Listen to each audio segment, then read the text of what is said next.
right in the middle of our grand wedding ceremony. A manic man suddenly stormed the stage, cradling a tiny newborn infant, screaming directly at my beautiful bride, Anran, Itarikiyad. Our precious child is absolutely starving, so can you please put this wedding on pause for just a single moment? I instantly pivoted my gaze toward the chaotic commotion, only to witness this uninvited stranger holding a crying baby, his eyes completely brimming with desperate, pathetic pleading, as he locked a death-grip stare onto my glowing bride Chi Anran. In that literal millisecond, the entire audience of wedding guests exploded into a frenzy of frantic whispers, while I stood frozen as if struck by a massive million-volt lightning bolt. I was utterly paralyzed, staring blankly in absolute disbelief at the unfolding nightmare. No, there is absolutely no way this is real. I managed to choke out, forcing the fragmented words past my lips, as my trembling hand reached desperately toward Ki Anran. Anran, this has got to be a massive misunderstanding, right? But before I could even finish processing my sentence, Chi Anran completely bypassed me and sprinted straight down the wedding stage. She instantly scooped up the infant directly from the man's embrace, her maternal movements so unbelievably practiced, smooth and tender, as if this comforting routine was a core part of her everyday lifestyle. At that exact moment, a violent, high-pitched ringing echoed through my skull as if my entire reality had just detonated. A series of recent memories suddenly flashed through my dazed consciousness, recounting how every single time I hugged Chi Anran lately, a distinct scent of baby formula lingered on her skin. Back then, I naively assumed she had simply experimented with a trendy new perfume. But never in my wildest nightmares could I have guessed it was because she secretly birthed a child with another man. Anran, I managed to whisper, still desperately clinging to a microscopic shred of hope, foolishly praying she would offer even a single thread of an explanation. But the exact millisecond Chi Anran pivoted her neck to lock eyes with me, her flawless face registered absolutely nothing but pure coldness and irritation. Gukifanko? She stated icily, my initial agreement to stand at this altar with you was nothing more than a mechanical fulfillment of family obligation. But the absolute moment Xiao reappeared in my life, the truth hit me with blinding clarity. Aside from him, I harbor zero desire to marry a single soul on this planet. With those venomous words, she violently ripped the bridal veil right off her head, ruthlessly hurling it onto the polished floor like a piece of worthless garbage, cradling the newborn tightly with one arm. She locked her other hand with the mysterious man and stormed out of the venue without looking back. Ki Anran. My emotional dam completely shattered as I lost total control, desperately trying to charge forward to scream demands to ask why she brutally betrayed my trust. Why she dragged this charade out until the actual wedding day just to transform me into a laughingstock in Isit. But before I could even take a single stride forward, Ki Anran's powerhouse parents, my former in-laws, immediately interjected, blocking me like two solid concrete walls while my parents watched. Anran, I choked out my chest, completely overflowing with intense grievance. But the very second the words crossed my lips, her father ruthlessly cut me off with an icy glare. Kifang. Anran has officially called off this entire marriage. Cease addressing us as your parents this instant, lest you give the general public the wrong impression. The rest of my sentence was violently jammed right back down my throat, and the expression of pure heartbreak on my face instantly froze solid. I stared in utter paralyzing disbelief at these two elders whom I had fiercely respected for years. So, the fact that Chi Anran was actively sleeping behind my back with another man, and literally carried a secret pregnancy to full term, you two were fully aware of this entire scandal from day one. Weren't you, Bob? What do you mean sleeping behind your back? Say, watch your foul mouth when speaking about our daughter. Ki Anran's mother snapped, glaring at me with supreme irritation. Is it a certified rule that only you wretched men are allowed to slip up, while a woman is barred from making her own personal life choices? Let's be completely realistic here. Up until 5 minutes ago, you two were merely boyfriend and girlfriend. If she deemed the chemistry incompatible, pivoting to a superior partner is completely natural.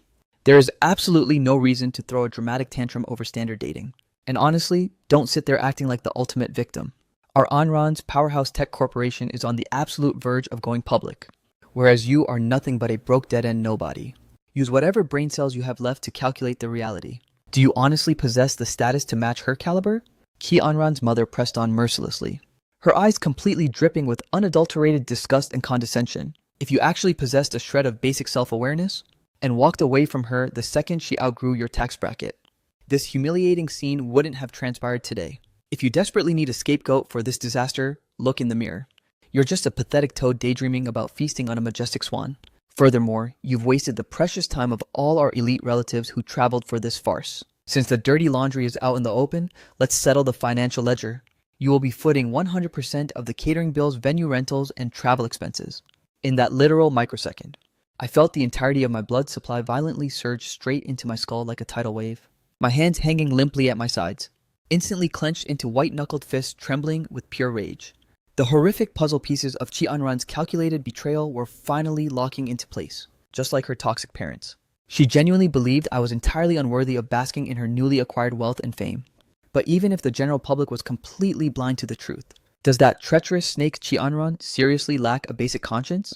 The sole reason her corporate empire achieved its monumental success was down to whose blood, sweat, and literal tears. If I hadn't single-handedly carried her on my back, her precious startup wouldn't have even been registered, let alone possessed a single ghost of a chance in the real world. And they honestly have the audacity to preach about her going public. I had completely exhausted my mental sanity and energy to meticulously orchestrate this grand wedding, even going so far as to charter luxury vehicles to transport Chi Anran's massive herd of ungrateful relatives, desperately wanting them to witness Chi Anran stepping into absolute marital bliss. Yet the very second this catastrophic betrayal detonated before their eyes, these literal parasites didn't offer me a single microscopic drop of baseline human empathy. Instead, they seamlessly allied with Chi Anran's toxic parents to bombard me with venomous, patronizing scoffs, while aggressively pointing their dirty fingers directly in my face. Gu Qifeng, if you honestly possess a single shred of masculine dignity left in your anatomy, you will permanently cease stalking and harassing our brilliant Anran Nakakian. Clinging to her coattails like a pathetic, desperate leech will only maximize our absolute disgust for you. Our clan recognizes Huo Xiao as the sole legitimate nephew-in-law of this family, so you might as well completely kill whatever desperate delusions are left in your head. I cast a freezing, razor-sharp glare across the entire room of ungrateful sycophants. The sickening reality finally clicked. Every single one of them had been fully aware of Chi Anran's cheating for years, leaving me acting as the ultimate blind clown of the century, completely gaslit and kept in total darkness, while being systematically clowned and manipulated by this entire circle of wolves. My childhood best friend physically couldn't stomach the grotesque injustice for another second. He violently rolled up his sleeves, aggressively stepping forward to confront them with his fists, but I instantly extended my arm to pin him back, attempting to reason with a pack of elitist monsters who view being broke as a literal capital crime is an absolute brainless waste of breath.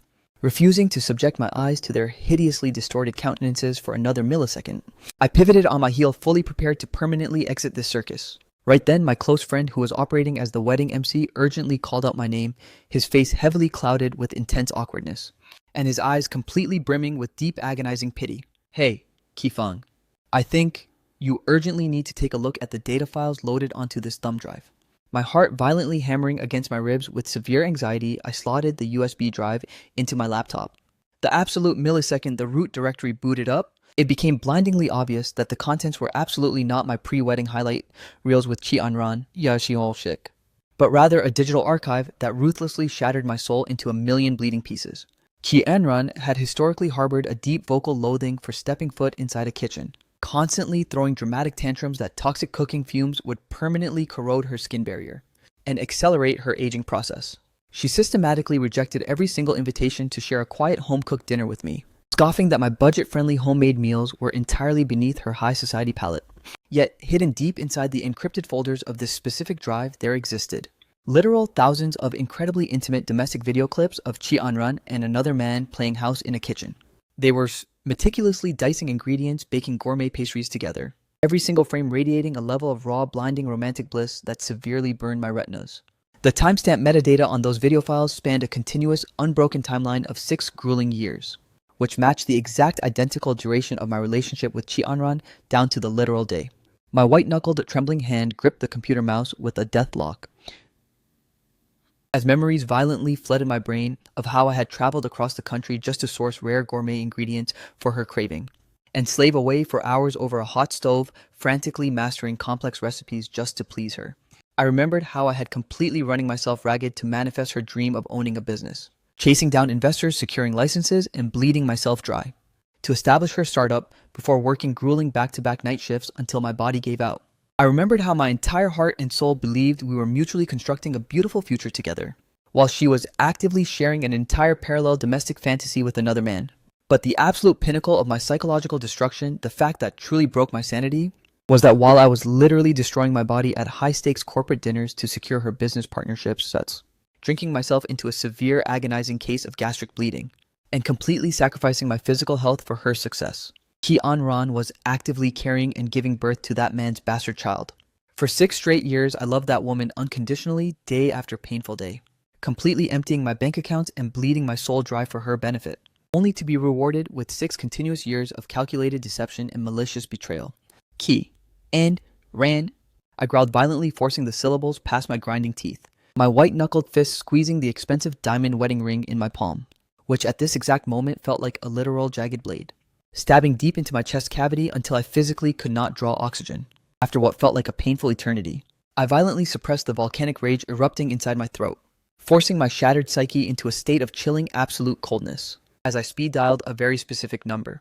Grandfather, the wedding is officially cancelled. Effective this very second. The Gu Family Corporation is completely severing all business ties, investments, and partnerships with the Qi family. I will be returning to headquarters immediately to assume total control of the family empire. Understood, my boy. Grandfather will back your play 100%. The old man's voice echoed with an unmistakable hint of relief. Yet a thin layer of deep paternal concern bled through the receiver. But Hifeng is to abruptly pull the plug on the wedding at the literal altar. Did that ungrateful girl do something completely unforgivable to you? It's nothing I can't handle, grandfather. I will personally dismantle this mess. I'll fly back to the main estate to visit you in a few days. The absolute millisecond the words left my lips, terrified that my emotional facade would completely crack, I hurriedly terminated the call. Pivoting on my heel, I marched straight back to our shared luxury apartment and began ruthlessly packing every single item that belonged to me into suitcases. During the process, my eyes unexpectedly caught several items of expensive men's designer clothing and grooming products that absolutely did not belong to me. In that literal microsecond, a paralyzing ice-cold dread surged from the soles of my feet straight to my brain. I didn't even need to waste a single brain cell to deduce exactly whose belongings these were. I was simply blindsided by the sheer unadulterated audacity that Qi Anran had already been bringing Huo Xiao back to hook up in this very apartment. My mind violently flashed back to Qi Anran's persistent manipulative excuses over the past month.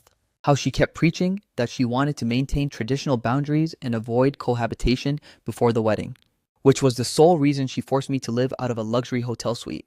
Back then, I had completely respected her wishes like a chivalrous fool, while she turned right around to bring another man into our bed every single night. No matter how violently my soul rejected this nauseating humiliation, I was forced to stare directly into a brutal, undeniable fact.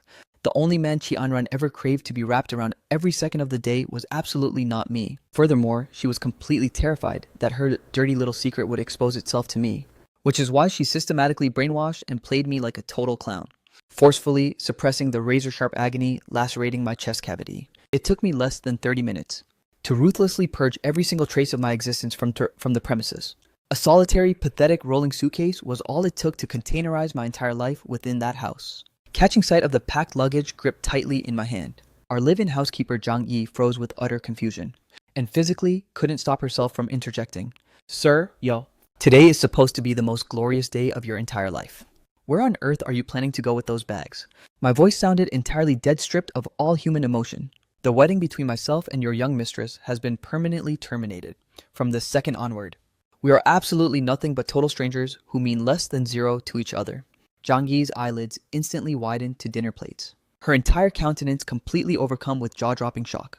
Then, as if a sudden horrifying realization violently clicked in her brain, the look she cast over me rapidly dissolved into pure agonizing pity, her lips trembling with a secret she was entirely too terrified to voice. Witnessing that subtle, guilty shift in her facial muscles, the sickening reality became blindingly transparent to my brain. Housekeeper Zhang Yi had undoubtedly been fully aware of Huo Xiao's existence this entire time. And honestly, it makes perfect logical sense if Qi Anran was regularly sneaking another man home for overnight hookups. How could the literal maid of the household possibly remain oblivious to the scandal? The agonizing realization that practically every single human soul on this planet was fully aware of Qi Anran and Huo Xiao's affair, while I was systematically singled out to be gaslit and kept in total darkness, made me feel as though I was trapped inside a real-life version of The Truman Show, acting as the ultimate oblivious puppet, completely suffocated by layers of engineered lies and deception. The absolute millisecond that toxic realization took root in my psyche, my body violently rejected remaining inside this cursed house for another single second. I gripped the handle of my suitcase, pivoting toward the exit to make my final escape. But at that exact moment, the echoes of joyous melodic laughter violently drifted up from the lower foyer. Qi Anran had officially returned to the penthouse, The autumn weather was growing exceptionally crisp by Jais, and she had an expensive men's designer jacket draped elegantly over her shoulders, while tenderly cradling a sleeping newborn infant against her chest, flanked by the mysterious man who was heavily laden with luxury shopping bags overflowing with premium baby supplies. They looked like the textbook definition of a picture-perfect, blissfully happy family. I had genuinely never witnessed a version of Chi Anran that radiated such pure, unfiltered tenderness. Even during the absolute peak of our supposed honeymoon phase years ago, the smile she gifted me never once managed to penetrate the icy surface of her eyes. My heart violently spasmed like it had been pierced by a jagged iron spike, and my eyes involuntarily locked onto the homewrecker standing directly beside her Huo Xiao. Throughout the entire 6-year duration of my relationship with Chi Anran, had already downloaded data regarding the terrifying reputation attached to the name Huo Xiao. I was fully aware that Huo Xiao was Chi Anran's supposedly forgotten ex-boyfriend, the exact same man who during the absolute darkest period of the Chi family's financial ruin, and the most brutal, agonizing phase of her initial business startup, abandoned her to flee across the globe to pursue his own foreign dreams. Never in my wildest nightmares did I imagine that after spinning through a massive web of lies, these two toxic birds of a feather would ultimately lock themselves back together. The absolute millisecond Chi Anran spotted me standing in the foyer, she froze mid-stride, her flawlessly sculpted eyebrows instantly twisting into an aggressive, irritated scowl.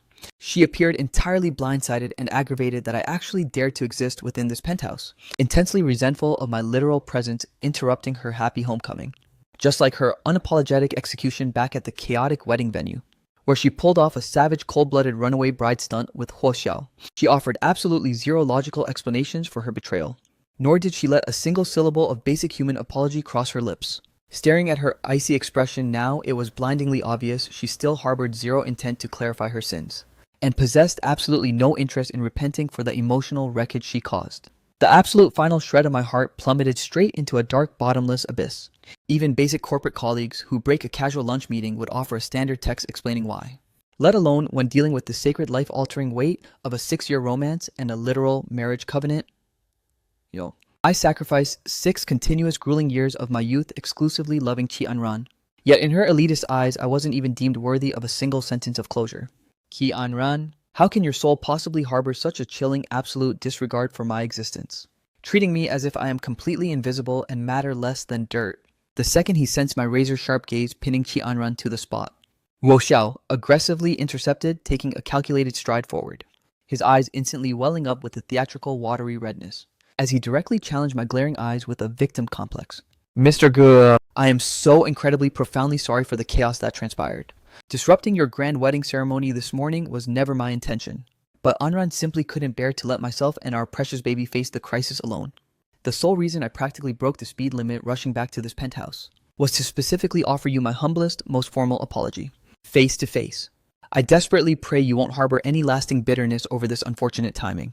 Staring directly at Huo Xiao's expertly manufactured innocent puppy dog eyes, the cryptic warning the wedding MC whispered while handing me the USB drive violently detonated inside my skull.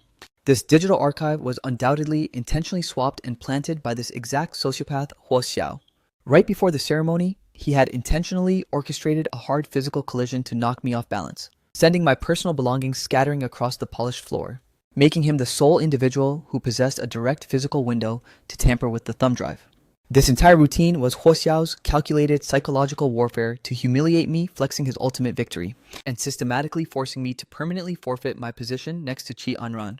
And now he has the unadulterated audacity to play the role of a righteous, saintly pacifist right in front of my face. The sheer hypocrisy of it made me feel physically nauseous to the absolute extreme.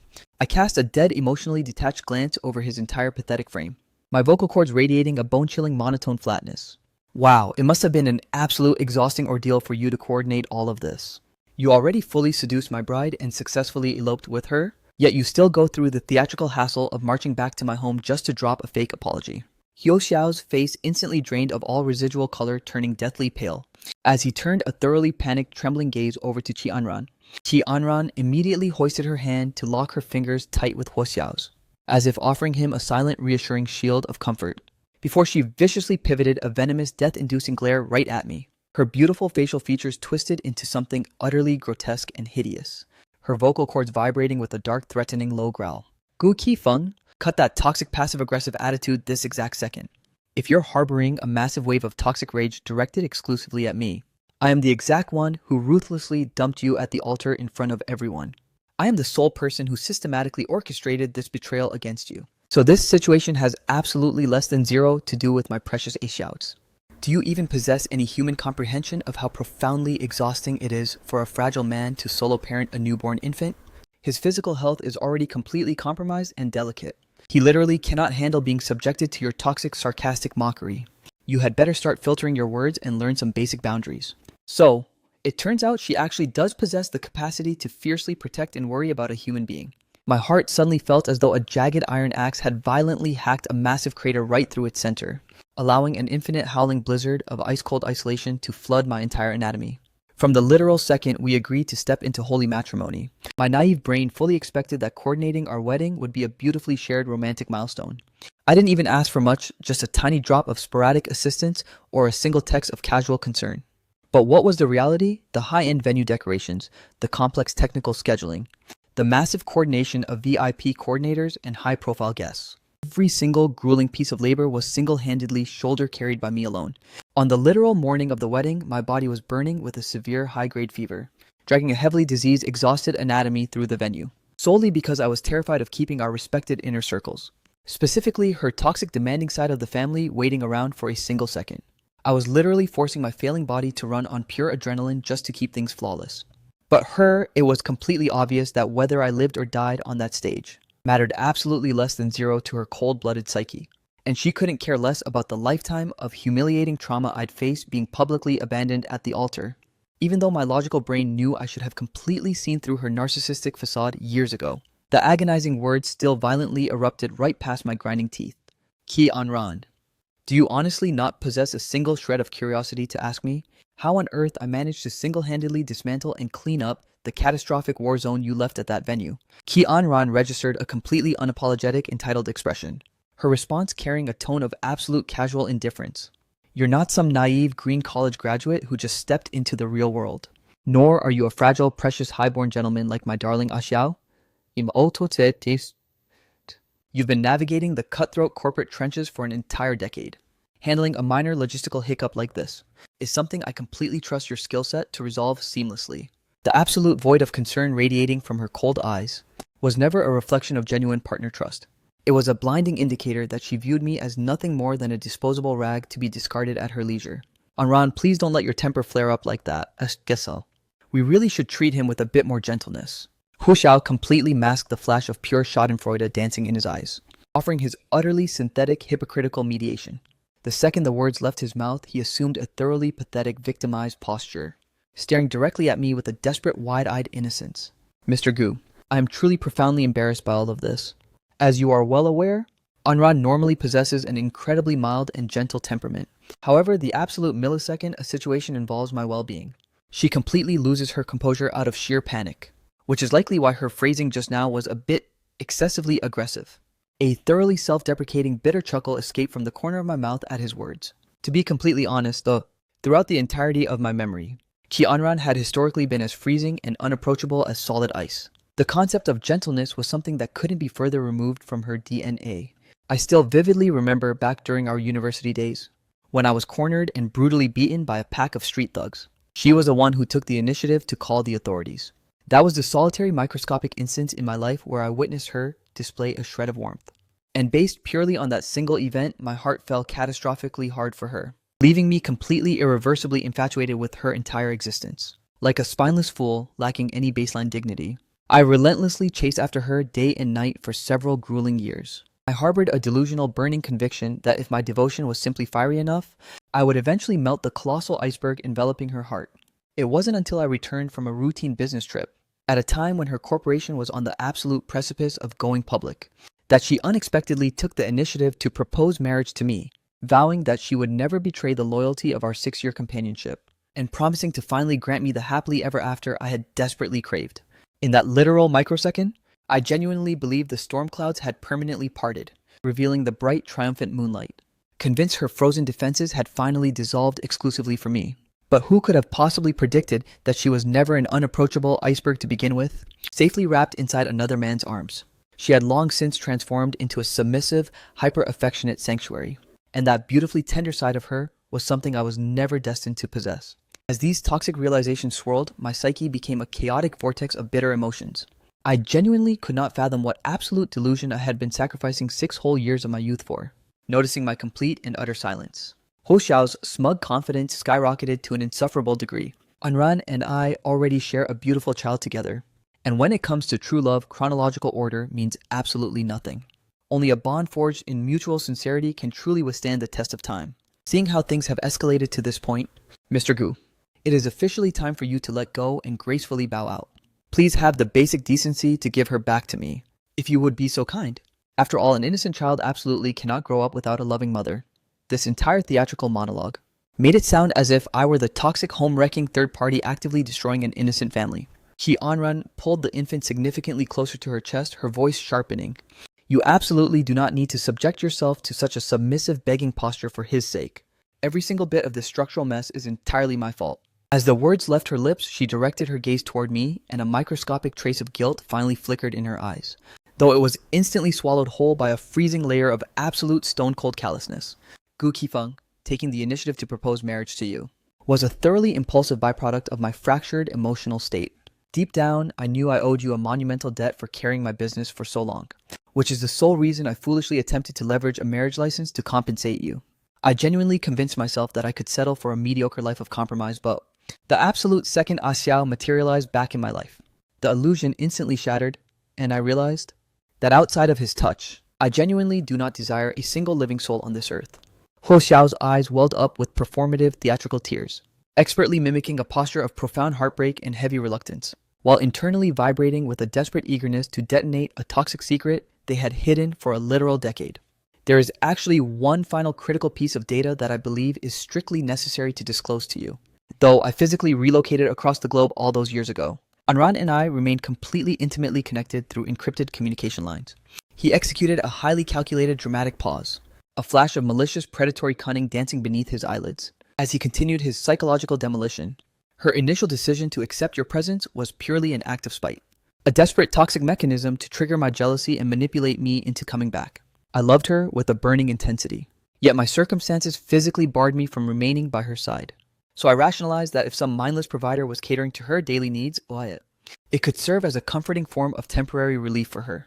But reality fiercely proved that I was utterly incapable of sustaining that lie.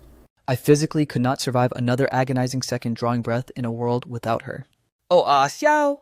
Qi Anran's vocal cords cracked with heavy choked emotion, her eyes completely drowning in raw, unfiltered adoration. The two of them locked themselves into a passionate, suffocating embrace as if the rest of the universe didn't exist, desperately trying to physically meld their dynamic directly into each other's souls. Yet this nauseating romantic spectacle operated as a literal, jagged broadsword, ruthlessly hacking my dignity until I was entirely flayed alive. My sheer, unadulterated fury violently inverted into a dark, unhinged burst of laughter, as a thunderous roar erupted past my vocal cords. So I was nothing but a brainless, disposable pawn in your twisted little high school romance game. I was just a convenient little accessory for your sick relationship dynamic, is that it?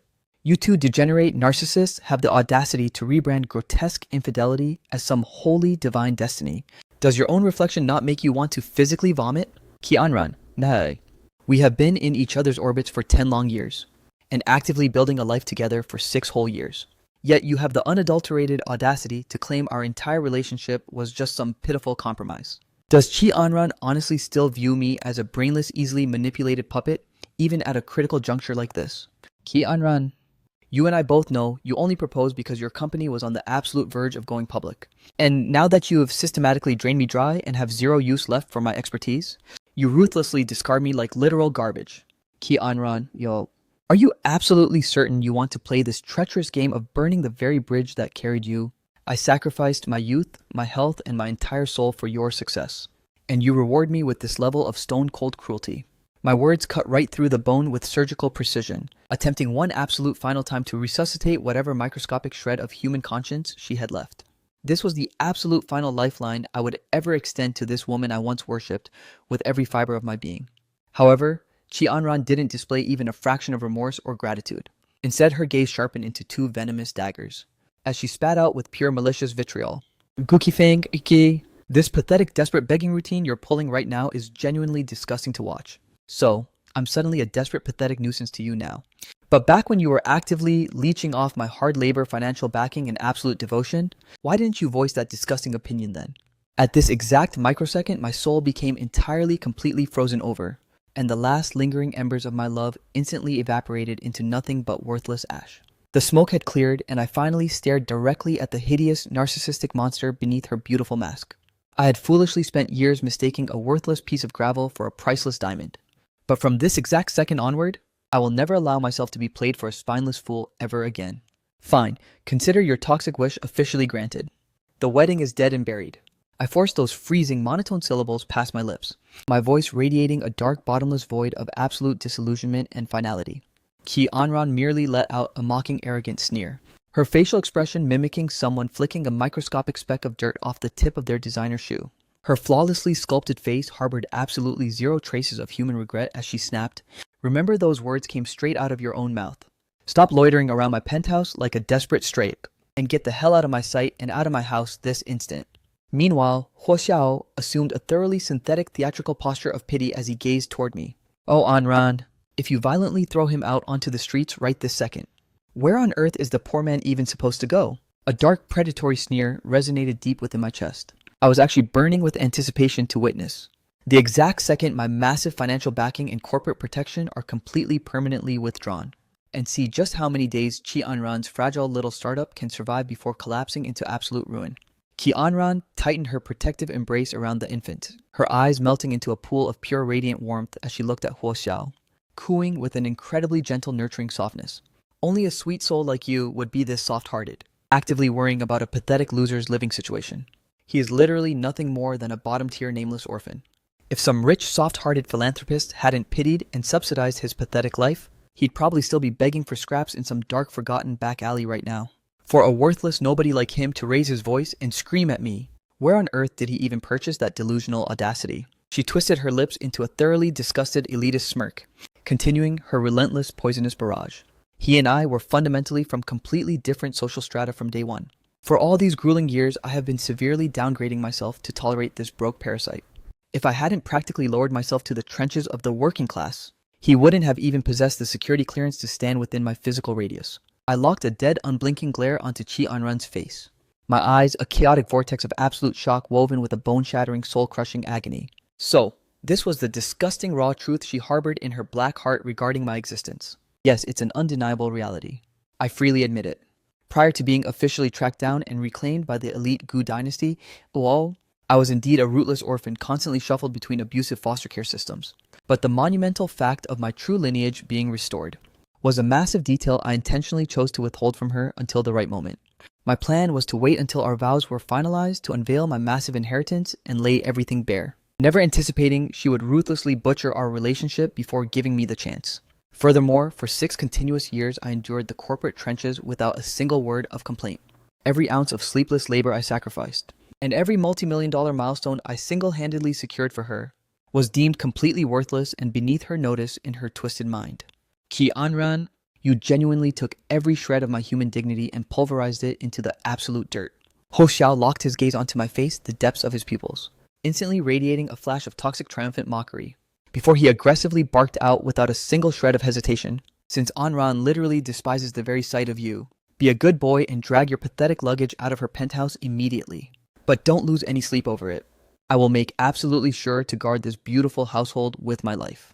As he gloated, his eyes swept greedily over the sprawling architectural masterpiece worth a massive 8-figure fortune, his facial features momentarily betraying an unadulterated ravenous hunger for power. If his previous performance could be classified as a pathetic attempt at playing innocent, then this specific statement was an absolute, unmasked, red-hot declaration of psychological warfare.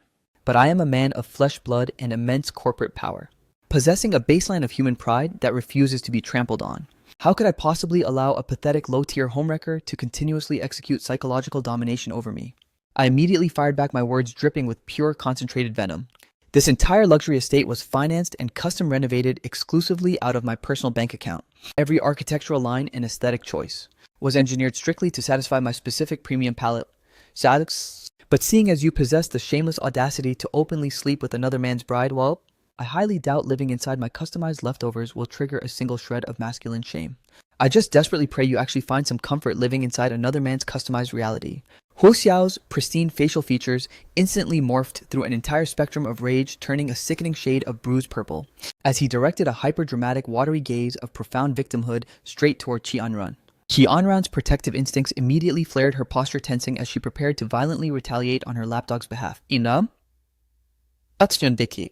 But I didn't possess a single microgram of desire to waste another heartbeat, witnessing their pathetic soap opera. I tightly gripped the handle of my luggage, executed a flawless pivot, and marched directly out of that toxic environment. Fading into the distance behind me, Qianran's sickeningly sweet, coddling voice drifted through the corridor. Don't let his pathetic words affect you, my love. I will hire a premium demolition crew to completely gut this entire interior layout by tomorrow morning, and rebuild it from the absolute ground up. Xiao. Every square inch of the new layout will be custom engineered exclusively to satisfy your exact personal preferences. The corners of my mouth slowly curled upward into a dark, highly calculated smile. That exact reaction was precisely the operational trap I had laid for them. Why on earth should a toxic gold-digging parasite inherit the fruits of my grueling multi-month architectural design labor for free? And it wouldn't stop at merely reclaiming the real estate layout. Every single ounce of intellectual property, corporate funding, and strategic growth I poured into Qianran's startup was going to be systematically, ruthlessly extracted and brought back into my possession. I chose not to immediately navigate my vehicle back to the colossal, high-security Gu family compound. Instead, I booked a private suite at a high-end luxury hotel. The tangled web of complex corporate assets and shared financial lines linking me to Qianran had not been cleanly severed yet.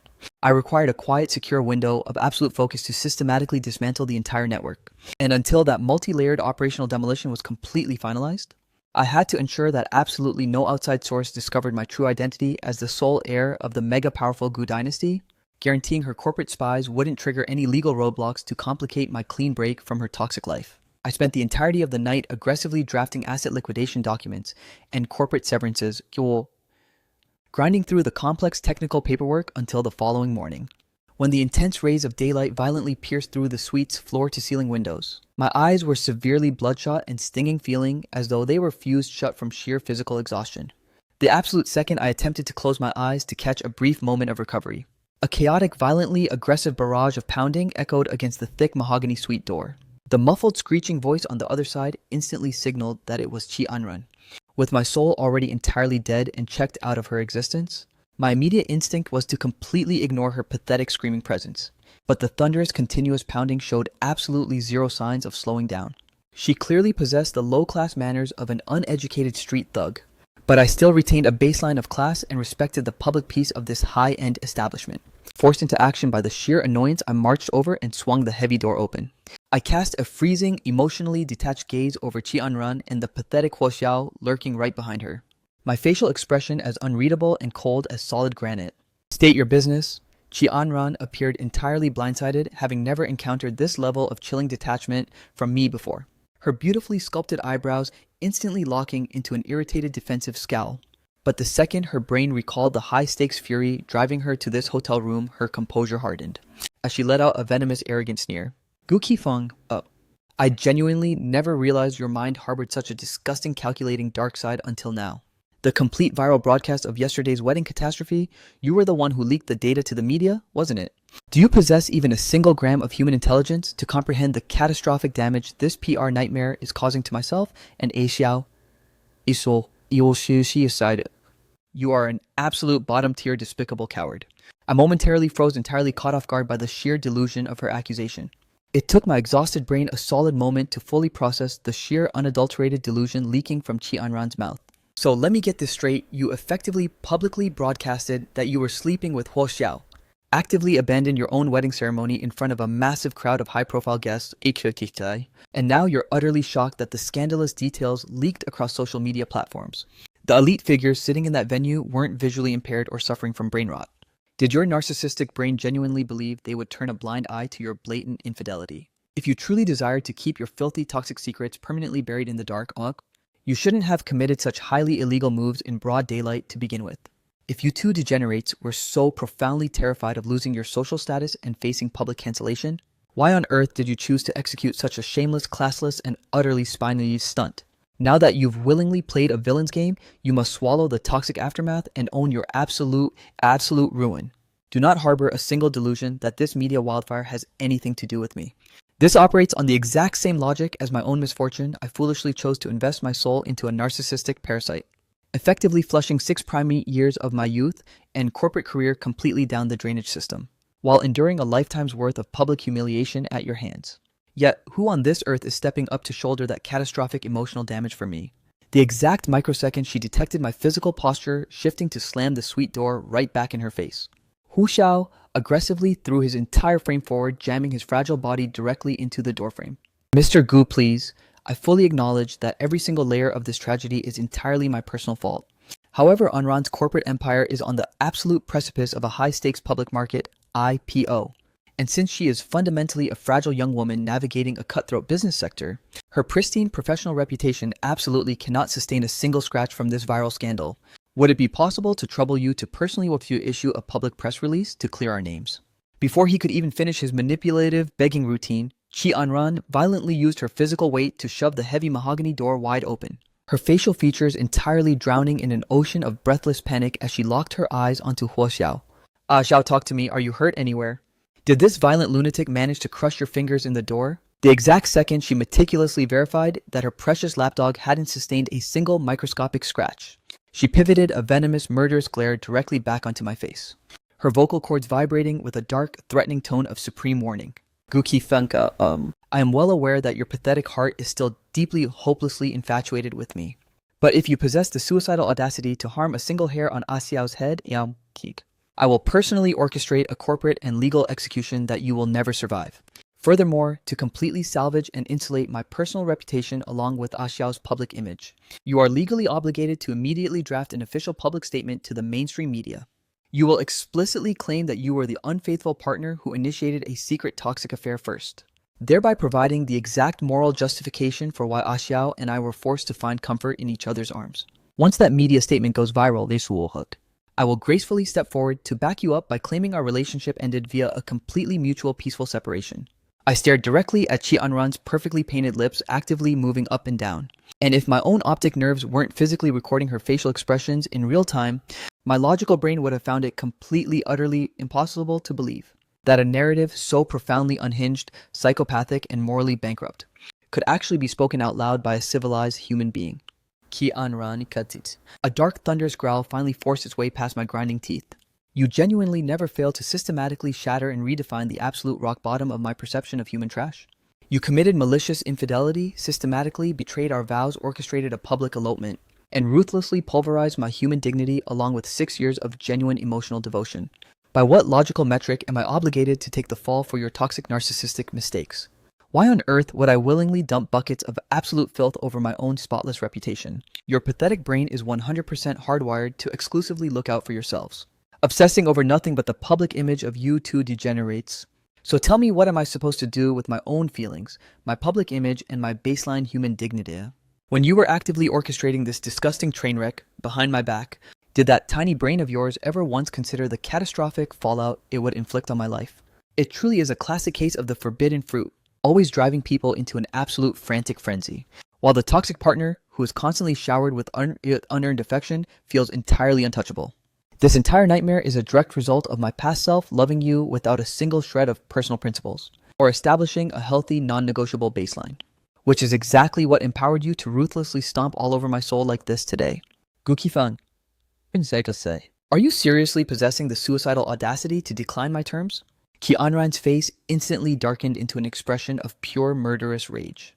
Do not harbor the delusion that your historic contributions to my startup give you a lifetime pass to act out of line. You are entirely out of your mind if you think you can leverage this situation to maintain a toxic attachment to my life. If you flatly refuse to execute the PR strategy exactly as I have laid it out, then pack up your pathetic belongings and get the absolute hell out of this entire city tonight. And make sure you permanently vanish from my sight forever. Because only when you are completely eradicated from the equation will the viral media storm and public backlash gradually fizzle out into nothing.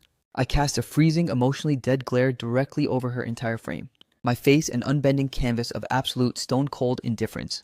The day you actually possess the supreme corporate power to control this entire city's destiny is the day you can finally bark orders at me, confronted by my unyielding, double-barreled rejection.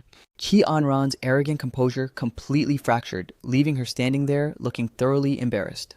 Sensing her vulnerability, Huo Xiao instantly slid forward to tightly grasp her trembling fingers, taking a highly calculated, aggressive step directly into my personal space. As he aimed a smug passive-aggressive verbal shot right at my chest, exactly 1 month from today, Anran and I will be orchestrating our official high-profile dream wedding ceremony. When that day comes, you are cordially invited to attend and shower us with your genuine blessings. I genuinely harbor a deep burning hope to receive your formal approval, Mr. Gu. My highly analytical brain decoded his subtext with absolute clarity. Hu Xiao's dramatic invitation was a blatant low-tier psychological play designed explicitly to castrate my pride. If this toxic exchange had transpired roughly 24 hours ago, it is highly probable that it would have triggered a severe emotional reaction within my chest. But today, now that the blinding smoke has cleared and I have stared directly into Qi Anran's ugly, manipulative reality, completely purging my system of every last drop of romantic illusion regarding her existence, I was hit by a massive sudden wave of profound clarity. Qi Anran was honestly nothing more than a thoroughly mediocre, overhyped illusion. She didn't possess a single attribute worthy of me, wasting another microsecond of sentimental longing, and she was utterly unqualified to occupy even a single millimeter of real estate inside my heart. As for completely scrubbing this entire toxic era out of my cognitive mainframe, I am firmly convinced that it is nothing but a simple, straightforward countdown of calendar days. Consequently, I locked a completely flat, expressionless gaze directly into Huo Xiao's smug eyes. Is that so? Then I must offer you my absolute most profound congratulations. You finally managed to upgrade from a side piece to the official partner just as you always fantasized. Honestly, who cares if he shows up or not, Xiao? You absolutely do not need to lower yourself or adopt such a submissive posture for his sake. Qi Anran's heart bled seeing Huo Xiao put on such a desperate people-pleasing act for my benefit, prompting her to cast a freezing razor-sharp glare directly in my direction. Guqi Feng, Yao Yi Jie. The harsh reality is that you are simply too broke, and you fundamentally do not belong to my elite social circle. So stop squandering another microsecond of your pathetic life trying to pursue me. She seemed utterly terrified that I would morph into a desperate stalker and refuse to let her go. Or perhaps her massive ego convinced her that my decision to remain in this city was proof that I was still hopelessly infatuated with her.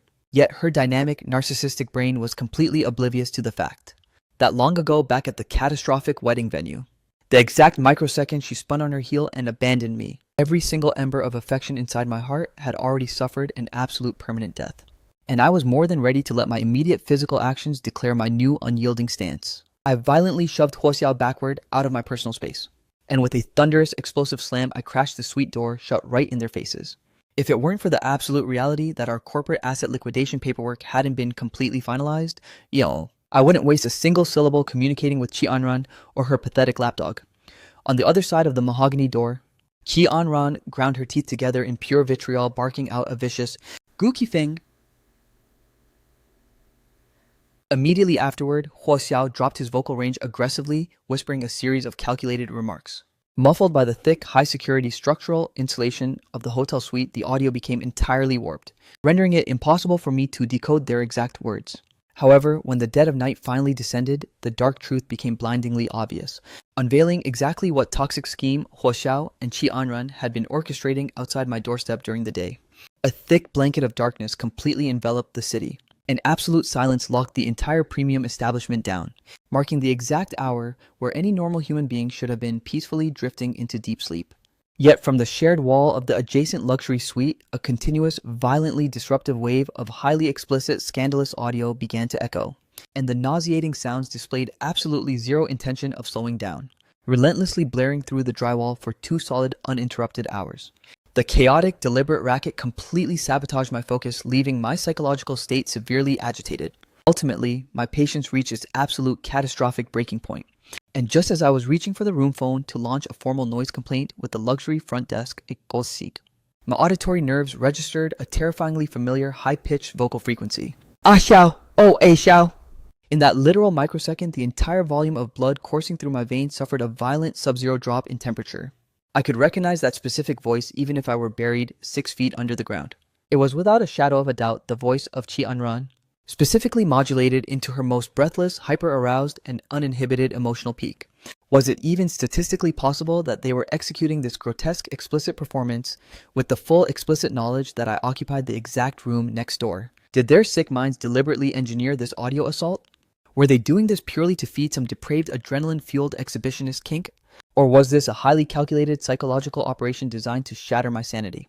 and violently forced me to pack my bags and flee the city entirely. I fiercely clamped down on the raging white-hot volcano of absolute fury that threatened to erupt past my eyelids, brutally forcing my cognitive mainframe to entirely tune out the disgusting acoustic circus bleeding through the walls. Because deep within my cold analytical mind, I understood the reality perfectly. I absolutely, under any circumstances, could not afford to tuck my tail and flee. On one hand, I refused to grant those toxic narcissists the satisfying victory they were so desperately begging for. And on the exact other hand, tomorrow morning was the hard deadline where I would officially serve the asset liquidation paperwork directly to Chi Anran. The exact second her signature binds her to that legal decree, every single lingering connection tethering our lives together will be permanently, cleanly severed. All I had to do was mentally survive this one final grueling night, as if actively trying to ensure every explicit audio cue violently penetrated my consciousness. The scandalous commotion next door grew exponentially louder and more aggressive. By the time the psychological assault reached an absolute fever pitch, I had exhausted my baseline tolerance, and simply instructed the luxury concierge desk to immediately dispatch a pair of premium noise-canceling headphones to my suite. When the next morning finally broke right on absolute cue, the exact microsecond I swung my suite door open to exit, the adjacent room door simultaneously clicked and swung open right alongside mine. Chi Anran stepped out into the corridor, her entire aura radiating a thoroughly satisfied post-coital glow. But before her arrogant mind could even formulate a single condescending remark to throw my way, I had already aggressively thrust a thick legal binder directly into her physical space, my tone chillingly professional and entirely devoid of human warmth. Our official asset liquidation and property division agreement. If your legal counsel finds no structural discrepancies with the listed terms, I suggest you execute your signature on the dotted line immediately. Chi Anran's haughty facial expression momentarily locked up and froze, before her pupils quickly flooded with a heavy, deeply insulting layer of absolute mockery, as if my legitimate pursuit of my own hard-earned wealth somehow painted me as a pathetic low-tier gold digger. Staring directly at the sheer, unadulterated entitlement radiating from her toxic face, a sudden wave of sharp regret hit me, making me realize that the financial figure I had drafted inside that contract, requiring her to officially buy back my massive 70% controlling equity stake in her startup, was calculated at far too merciful of a discount. Yet who on this earth could have possibly anticipated that after I sacrificed 2 consecutive all-nighters to meticulously engineer this flawless, airtight legal asset strategy, Chi Anran would merely cast a highly dismissive, superficial glance at the cover page, before aggressively extending her manicured hands and with a violent, horrific rip, pulverizing the entire stack of legal documents into a cloud of useless confetti. Immediately following her petty display, she adopted a highly elitist, patronizing posture, staring down her nose at me, as she delivered her ultimatums with supreme, unbearable arrogance. Let me make this perfectly clear, I'm not transferring a single red cent of these listed demands into your bank account. As for the massive block of corporate shares you currently hold inside my empire, your absolute best move is to gracefully sign them over to me as a voluntary tax-free gift. Because if you don't, even if you stubbornly attempt to linger around this city like a desperate stray, I possess an infinite arsenal of corporate and social leverage to ensure your daily existence becomes an absolute living hell. And don't you dare harbor the delusion that I am being unnecessarily heartless here, solely out of respect for the fact that you played the role of my loyal provider for 6 whole years. I am choosing not to completely incinerate your entire livelihood and leave you in total ruin. I am willingly granting you a lump sum of $10,000, which you will accept as your official final severance payout. Moving forward, a low-tier peasant like you will never in a million lifetimes have the privilege to stand near a woman of my elite status and corporate power. So take this pathetic pocket change, secure your immediate exit, and vanish from my orbit this exact second. Do not possess the suicidal audacity to ever cross my physical path again. And absolutely stop trying to sabotage the beautiful divine romance that Xiao and I are building. We elite, high-net-worth individuals have zero desire to remain perpetually tangled up with a broke, low-class nobody radiating poverty. Furthermore, you are strictly forbidden from ever telling a single soul that I used to be your girlfriend. I refuse to let a certified peasant tarnish my pristine reputation. I stared blankly down at the shredded heap of legal documents. Every single toxic word bleeding out of Chi Anran's mouth felt like a massive sledgehammer, completely obliterating and pulverizing whatever microscopic shred of affection I still harbored for her over these past 6 grueling years. It turns out that Chi Anran isn't just completely devoid of a moral conscience. Her dynamic, narcissistic actions prove she doesn't even qualify as a baseline decent human being. Chi Anran, you better engrave every single thing you're doing to me right now deep into your mind, as a dark, violent urge for absolute retribution spread through my soul like wildfire. I executed a sharp pivot, storming directly back into my luxury suite, grabbed the handle of my luggage, and marched out of that hotel with my head held high. The absolute second I stepped past the main entrance of the establishment, a sleek, hyper-expensive black luxury vehicle smoothly pulled up and came to a halt right in front of me. The heavy passenger door swung open, and an elegantly slender, breathtakingly beautiful woman stepped out into the open with an urgent, commanding stride, shielding herself beneath a sleek black designer umbrella. I slowly hoisted my gaze to lock eyes with her, and in that exact microsecond, the ironclad emotional walls I had been forcefully maintaining completely shattered, my eyes instantly flooding with a wave of intense bloodshot tears, as my voice completely cracked under the raw weight of my suffering. Sis. This powerful woman was none other than my absolute closest blood relative, my protective older sister. Her elegant eyebrows instantly locked into a tight, severe scowl, her pupils completely radiating a deep, heartbreaking sense of agony over my condition.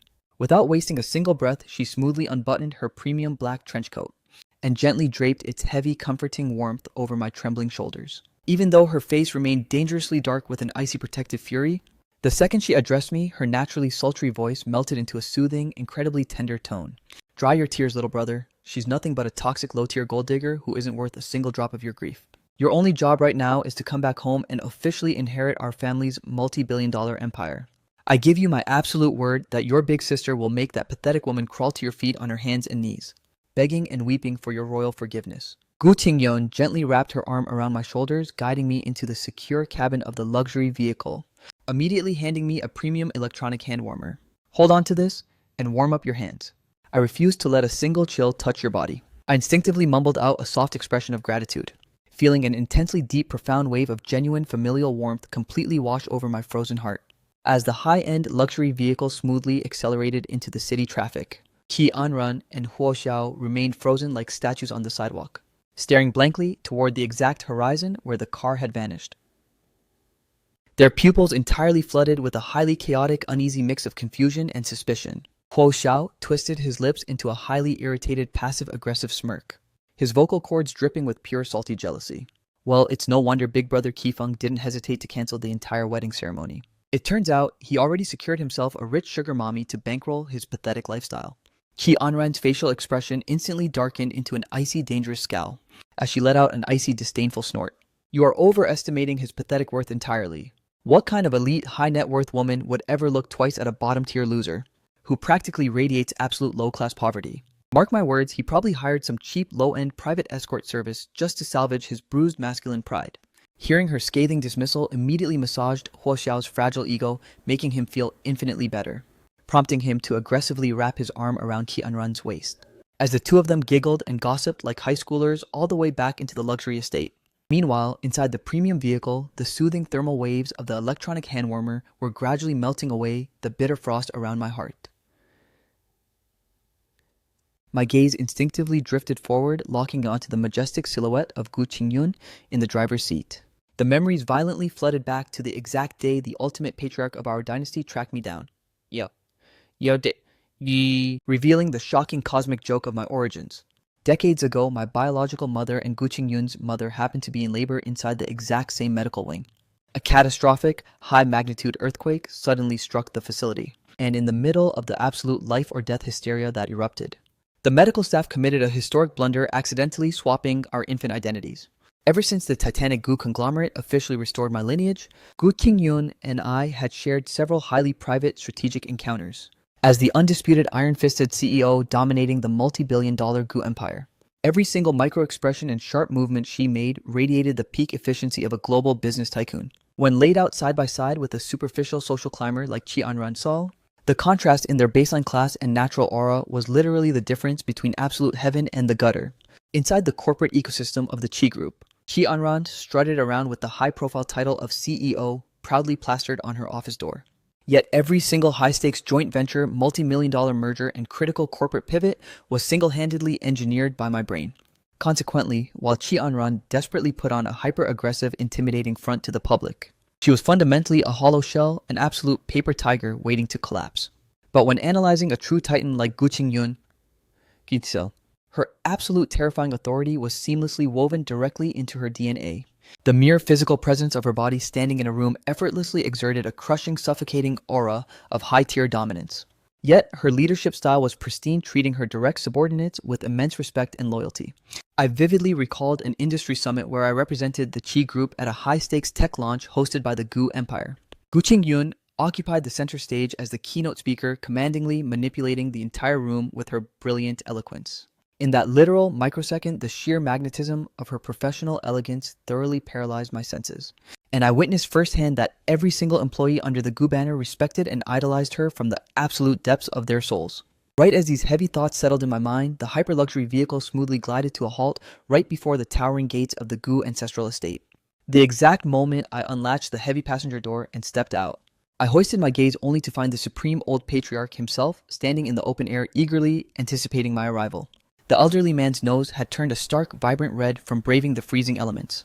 But the absolute second his sharp, historically stern facial features locked onto my silhouette, his expression instantly melted into a warm, overflowing ocean of pure, unconditional love. As he hurriedly accelerated his fragile steps forward to pull me into his orbit. Kifang Yad Senti. My beautiful rightful grandson,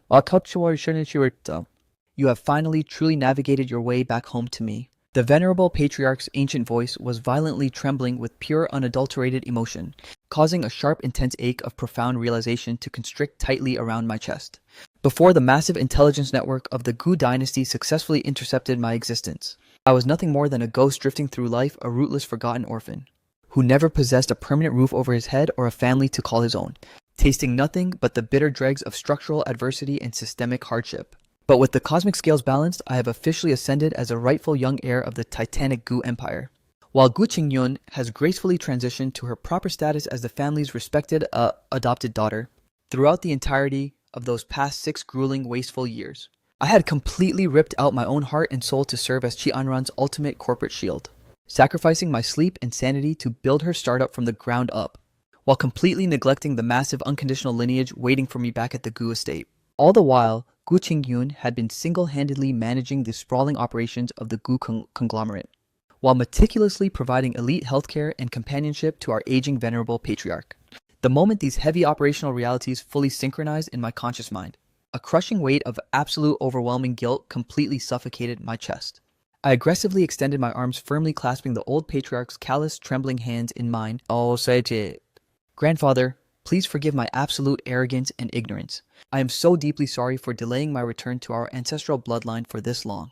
From this exact second onward, I swear to honor your wisdom and fulfill my duty to our dynasty. Your mere physical presence on these grounds is more than enough, my boy, as long as you return to my side safe, sound, and unbroken. Grandfather's eyes pooled with a heavy layer of emotional tears, as he nodded his head with profound quiet relief, gently locking his grip onto my arm to guide me deeper into the majestic architecture of the grand estate. Come, allow your grandfather to personally escort you through every square inch of our family's true domain. Behold, this is the ultra-luxury master suite we custom-engineered specifically to mark your return. The exact moment he unlatched the heavy mahogany doors, Yan Yao, my eyes were instantly assaulted by endless display racks overflowing with high-end designer timepieces, haute couture garments, and bespoke footwear.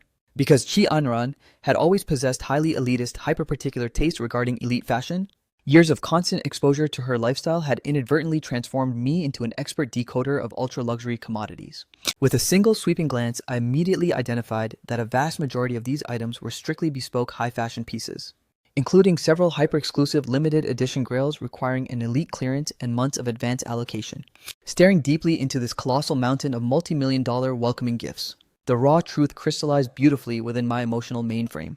Grandfather truly deeply loved me from the absolute depths of his soul, desperately counting down the calendar days until his true bloodline returned to inherit the empire. Consequently, even though my personal lifestyle remained completely indifferent to these material displays of wealth, the sheer sentiment behind them deeply shattered my stoic front, causing me to softly mutter, "Grandfather, thank you from the bottom of my heart. I genuinely deeply cherish everything you've built for me here." Ultimately, the undeniable magnetic connection of shared ancestral bloodlines can never be faked. Despite our historic lack of daily interaction, the veteran patriarch's razor-sharp intuition immediately intercepted the microscopic micro-expressions shifting across my facial features. A knowing smile graced his weathered face as he smoothly continued. "Come along, your grandfather has one final, ultra-private sanctuary to unveil to you." The venerable old man commandingly marched me down the eastern wing, coming to a halt before a massive hidden residential suite. The literal millisecond the heavy structural door swung open, an overwhelming, deeply comforting wave of pure unadulterated familiarity violently rushed out to greet my senses. When laid out in direct contrast to the blinding opulence of the previous showroom layout, this entire sanctuary was engineered around a soothing, minimalist fog blue color matrix, exuding an aura of pure understated architectural elegance and high-tier sophistication. The structural space wasn't heavily cluttered with superficial decor elements, yet every single asset anchored within the room was engineered for maximum high-efficiency utility. Stationed directly parallel to the massive bed was a custom-milled mobile workstation, its polished surface seamlessly integrating a highly functional, sleek, minimalist pencil array. A state-of-the-art cinematic projector was seamlessly integrated into the structural layout, every single meticulous design cue perfectly synchronized with my personal lifestyle and executive working habits. Staring at this customized sanctuary, my rootless, drifting soul experienced a profound sudden wave of true domestic belonging. In my past life, I could never comprehend why women obsess so fiercely over purchasing property. Yet, at this exact crystallizing moment, the ultimate truth finally dawned on me. A true home is a sanctuary that precisely mirrors, respects, and accommodates your innermost core habits. The venerable patriarch caught the sudden emotional radiance washing across my face, prompting him to unleash a deep, booming laugh of absolute satisfaction. It appears my intuition was correct. You vastly prefer this tailored sanctuary over the showroom layout. You have young Qingyun to thank for this. She personally engineered every single design asset in this space. As he spoke, the old patriarch subtly shifted his gaze down toward the ground floor panorama where down on the designer sofa, Gu Qingyun was entirely locked into her high-stakes corporate workflow. Yet her eyes would periodically steal anxious protective glances up toward the master wing, spying this touching domestic dynamic play out from across the balcony. The old man's smile grew infinitely warmer and more mischievous. Spinning his head back around to murmur softly to me, Qingyun explicitly guaranteed me that this specific minimalist layout would resonate with your soul. It seems her intuitive understanding of your nature completely eclipses my own.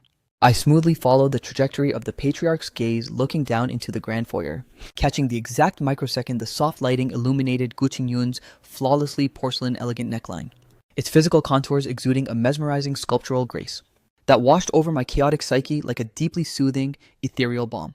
My mind instantly flashed back to the premium electronic hand warmer Gu Qingyun had urgently pressed into my palms inside the vehicle. It truly seemed that whenever her presence was anchored near mine, she was effortlessly gentle and radiating warmth. My highly analytical brain understood the reality perfectly. The fact that Gu Qingyun possessed such a comprehensive blueprint of my innermost desires and psychological preferences was absolutely under no circumstances a lucky cosmic coincidence. She had clearly launched a meticulous deep dive investigation into my life behind closed doors. Yet the most bizarre behavioral anomaly was this. Instead of experiencing a wave of defensive paranoia regarding her surveillance, my entire emotional core felt beautifully swaddled in a thick layer of pure comfort. To be actively kept at the forefront of someone's mind, and to be treated with absolute unconditional respect, the taste was intoxicatingly divine. And this exact baseline of basic human decency was precisely what my 6-year saga with Chi Anran had catastrophically failed to provide for even a single microsecond. It was the exact structural equivalent of me explicitly drilling it into Chi Anran's ears a million times that I suffered from a hyper-severe, life-threatening seafood allergy, to the extreme extent that merely brushing my bare skin against shellfish would trigger an immediate outbreak of violent hives. Yet right on cue during our next dynamic dinner, Chi Anran would still commandingly force me to peel her mountain of crawfish. When the official dinner hour finally arrived, I swept a highly calculated scanning glance across the massive banquet table, and right on cue, not a single microscopic trace of marine life was present anywhere on the menu. A remarkably warm maternal estate maid chuckled softly as she aimed a respectful jest at the old patriarch. Old master, it appears our family kitchen is officially going into a permanent zero seafood lockdown from this day forward. The eldest young mistress explicitly issued an absolute executive decree to the culinary staff, stating that our young master suffers from a severe seafood allergy, and absolutely banned a single ocean product from entering these gates. She's even permanently stripped away your absolute favorite premium seafood congee from the morning menu. Hearing her public breakdown of the rules, a sudden wave of self-conscious shyness flushed through my system. And right as I opened my mouth to assure everyone that they absolutely did not need to alter their daily routine or make an exception on my behalf, insisting that I could simply police my own plate, Gu Qingyun smoothly ladled out a warm aromatic bowl of premium wellness herbal congee and placed it directly into the old patriarch's waiting hands, her voice dripping with a highly strategic, soothing melody. Grandfather, most marine products carry an intensely cold, damp metabolic energy profile, so indulging in them with such reckless frequency is far from ideal. It is genuinely detrimental to your long-term cardiovascular health. This specific organic wellness blend, however, is pure fuel for your vitality. So please enjoy it abundantly, ensuring you commandingly cross the century mark with supreme health. The elderly patriarch let out an absolute roar of laughter, gently nodding his head before turning his gaze to mock complain to me. Look at this Kifeng, the literal microsecond.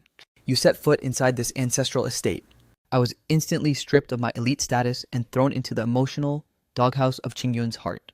It appears this old fossil is completely outmatched by your sheer presence. Oh, yeah, Kinsil. I fully decoded that the old master was merely weaving a playful, lighthearted narrative, and effortlessly threw a few witty, synchronized retorts right back into the conversation.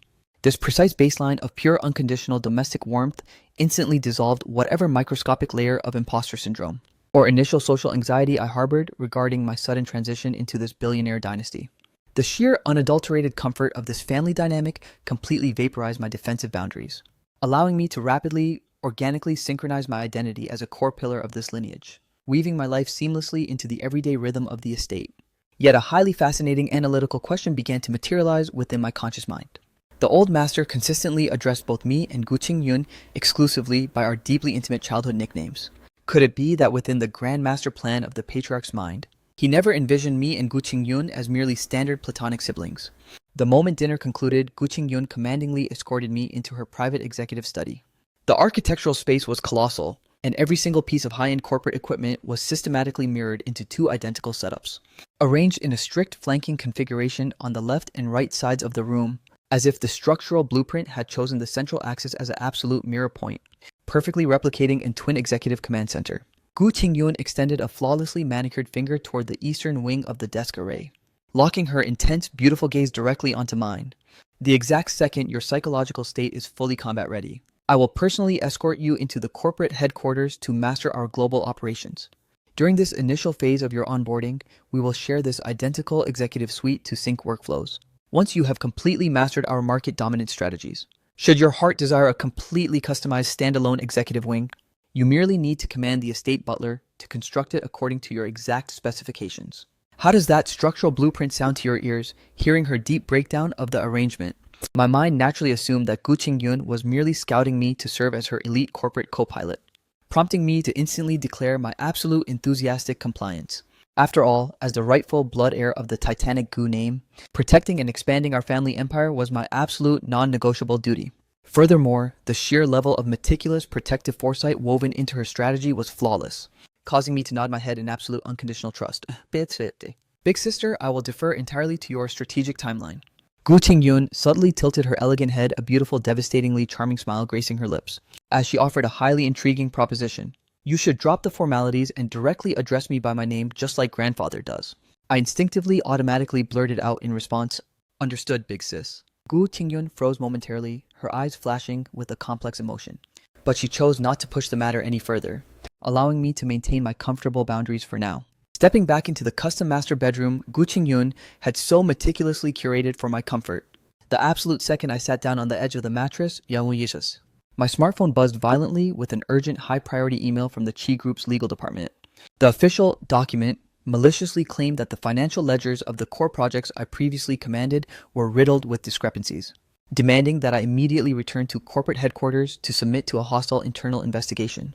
I swept a cold, calculating glance over the specific accounting anomalies fabricated in the message, and a single chilling realization instantly materialized inside my brain. A calculated frame-up. Throughout my entire tenure, I had gone so far as to pay for my company-mandated custom suits out of my own personal bank account, refusing to ever touch a single cent of the corporate expense fund. These supposedly fraudulent ledgers they were trying to pin on my back were an absolute laughable fiction that I would never under any circumstances accept. My mind instantly flashed back to the shredded remains of the asset liquidation agreement Qi Anran had so viciously torn apart, and it required zero effort to deduce the truth. This hostile legal assault was without a shadow of a doubt orchestrated directly by Qi Anran's venomous hand. I was simply stunned by the sheer unadulterated malice of how far Qi Anran was willing to take this scorched earth tactic, just so she could ruthlessly kick me out of the corporate empire I built, and completely rob me of my massive rightful 70% equity stake. She didn't hesitate for a microsecond to slap me with a catastrophic corporate fraud accusation. If these fabricated financial crimes were actually allowed to stick in a court of law, I would easily be facing a minimum of 10 grueling years behind cold prison bars. Behold, this is the exact woman I had known for a solid decade. The one I had unconditionally worshipped. and completely bled myself dry for over the course of 6 agonizing years. The past version of me was truly completely blinded by a toxic delusion of love. But right now, as I locked my eyes onto that threatening email, an icy razor-sharp gleam of absolute lethality flashed within the depths of my pupils. I will make Chi Anran pay for this betrayal with a catastrophic, life-altering price. I first typed out a perfectly clinical by-the-book corporate response to the legal department, and immediately afterward marched right back into the executive study. Gu Qingyun was still intensely locked into her high-stakes workflow. The exact moment they witnessed me stepping into the room, she instantly paused her global operations and looked up at me with a warm, encouraging smile. Qifeng, you came to find me because something is on your mind, correct?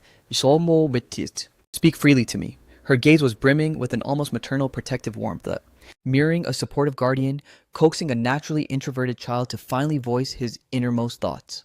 Feeling a bit self-conscious under her intense focus, I awkwardly rubbed the bridge of my nose, but braced myself and completely laid out my strategic counter-offensive plan. The exact moment the final words left my lips, a sudden wave of heavy realization struck me. The brutal corporate retribution I was planning against Chi Anran would require weaponizing the massive market leverage of the multi-billion-dollar Gu conglomerate itself. Considering I had just returned to the lineage and hadn't officially assumed my executive throne inside the Gu conglomerate, demanding such a massive strategic maneuver right out of the gate felt highly inappropriate, and I fiercely worried it might back Gu Qingyun into a difficult political corner. But right as I was about to open my mouth and suggest I take a step back to reevaluate, Gu Qingyun had already smoothly snatched up her encrypted executive phone. She directly dialed the ultra-high-ranking C-suite executives commanding the Gu Group's project divisions, authoritatively repeating my strategic operational blueprint down to the exact word. Gu Qingyun didn't demand a single line of explanation from me, and the elite directors on the other end of the line clearly didn't possess the suicidal audacity to cross-examine her, instantly dropping to their knees to execute the corporate execution order. The exact second Gu Qingyun clicked the device shut and disconnected the line, I simply couldn't contain my curiosity and asked softly, if my entire motivation here is driven purely by a toxic personal vendetta, would you still back me up with the absolute weight of your empire? Gu Qingyun locked her calm, entirely unbothered gaze directly onto mine, her tone radiating absolute ironclad conviction. Qifeng, look at me, we are bound by shared ancestral bloodlines, we are family. Never use the word help again, it creates a disgusting foreign distance between us, even if you are operating entirely out of pure unadulterated petty malice. So what who dares to challenge your birthright? To a global titan like the Gu Empire, annihilating a fragile, unlisted startup that hasn't even hit the stock market is the literal operational equivalent of squashing a microscopic ant that dared to bite your finger inside this estate. If it brings peace to your soul, forget about stepping on a single solitary insect. I am entirely prepared to unearth the entire subterranean colony, viciously burning it to the ground with total scorched earth efficiency to ensure that threat is permanently vaporized from existence. I need you to permanently tattoo this reality into your mind. This majestic fortress is your rightful home, and the Gu Group is your ultimate personal weapon no matter what chaotic play you want to run. Based on pure unconditional ancestral trust, though, every single resource of this dynasty will mobilize to back your play. Furthermore, the god-tier executive competence you displayed while running the Chi Group is globally recognized. I know with absolute certainty that this move is part of your macro-strategic calculus, staring directly into the absolute unshakable ocean of trust pooling within Gu Qingyun's eyes.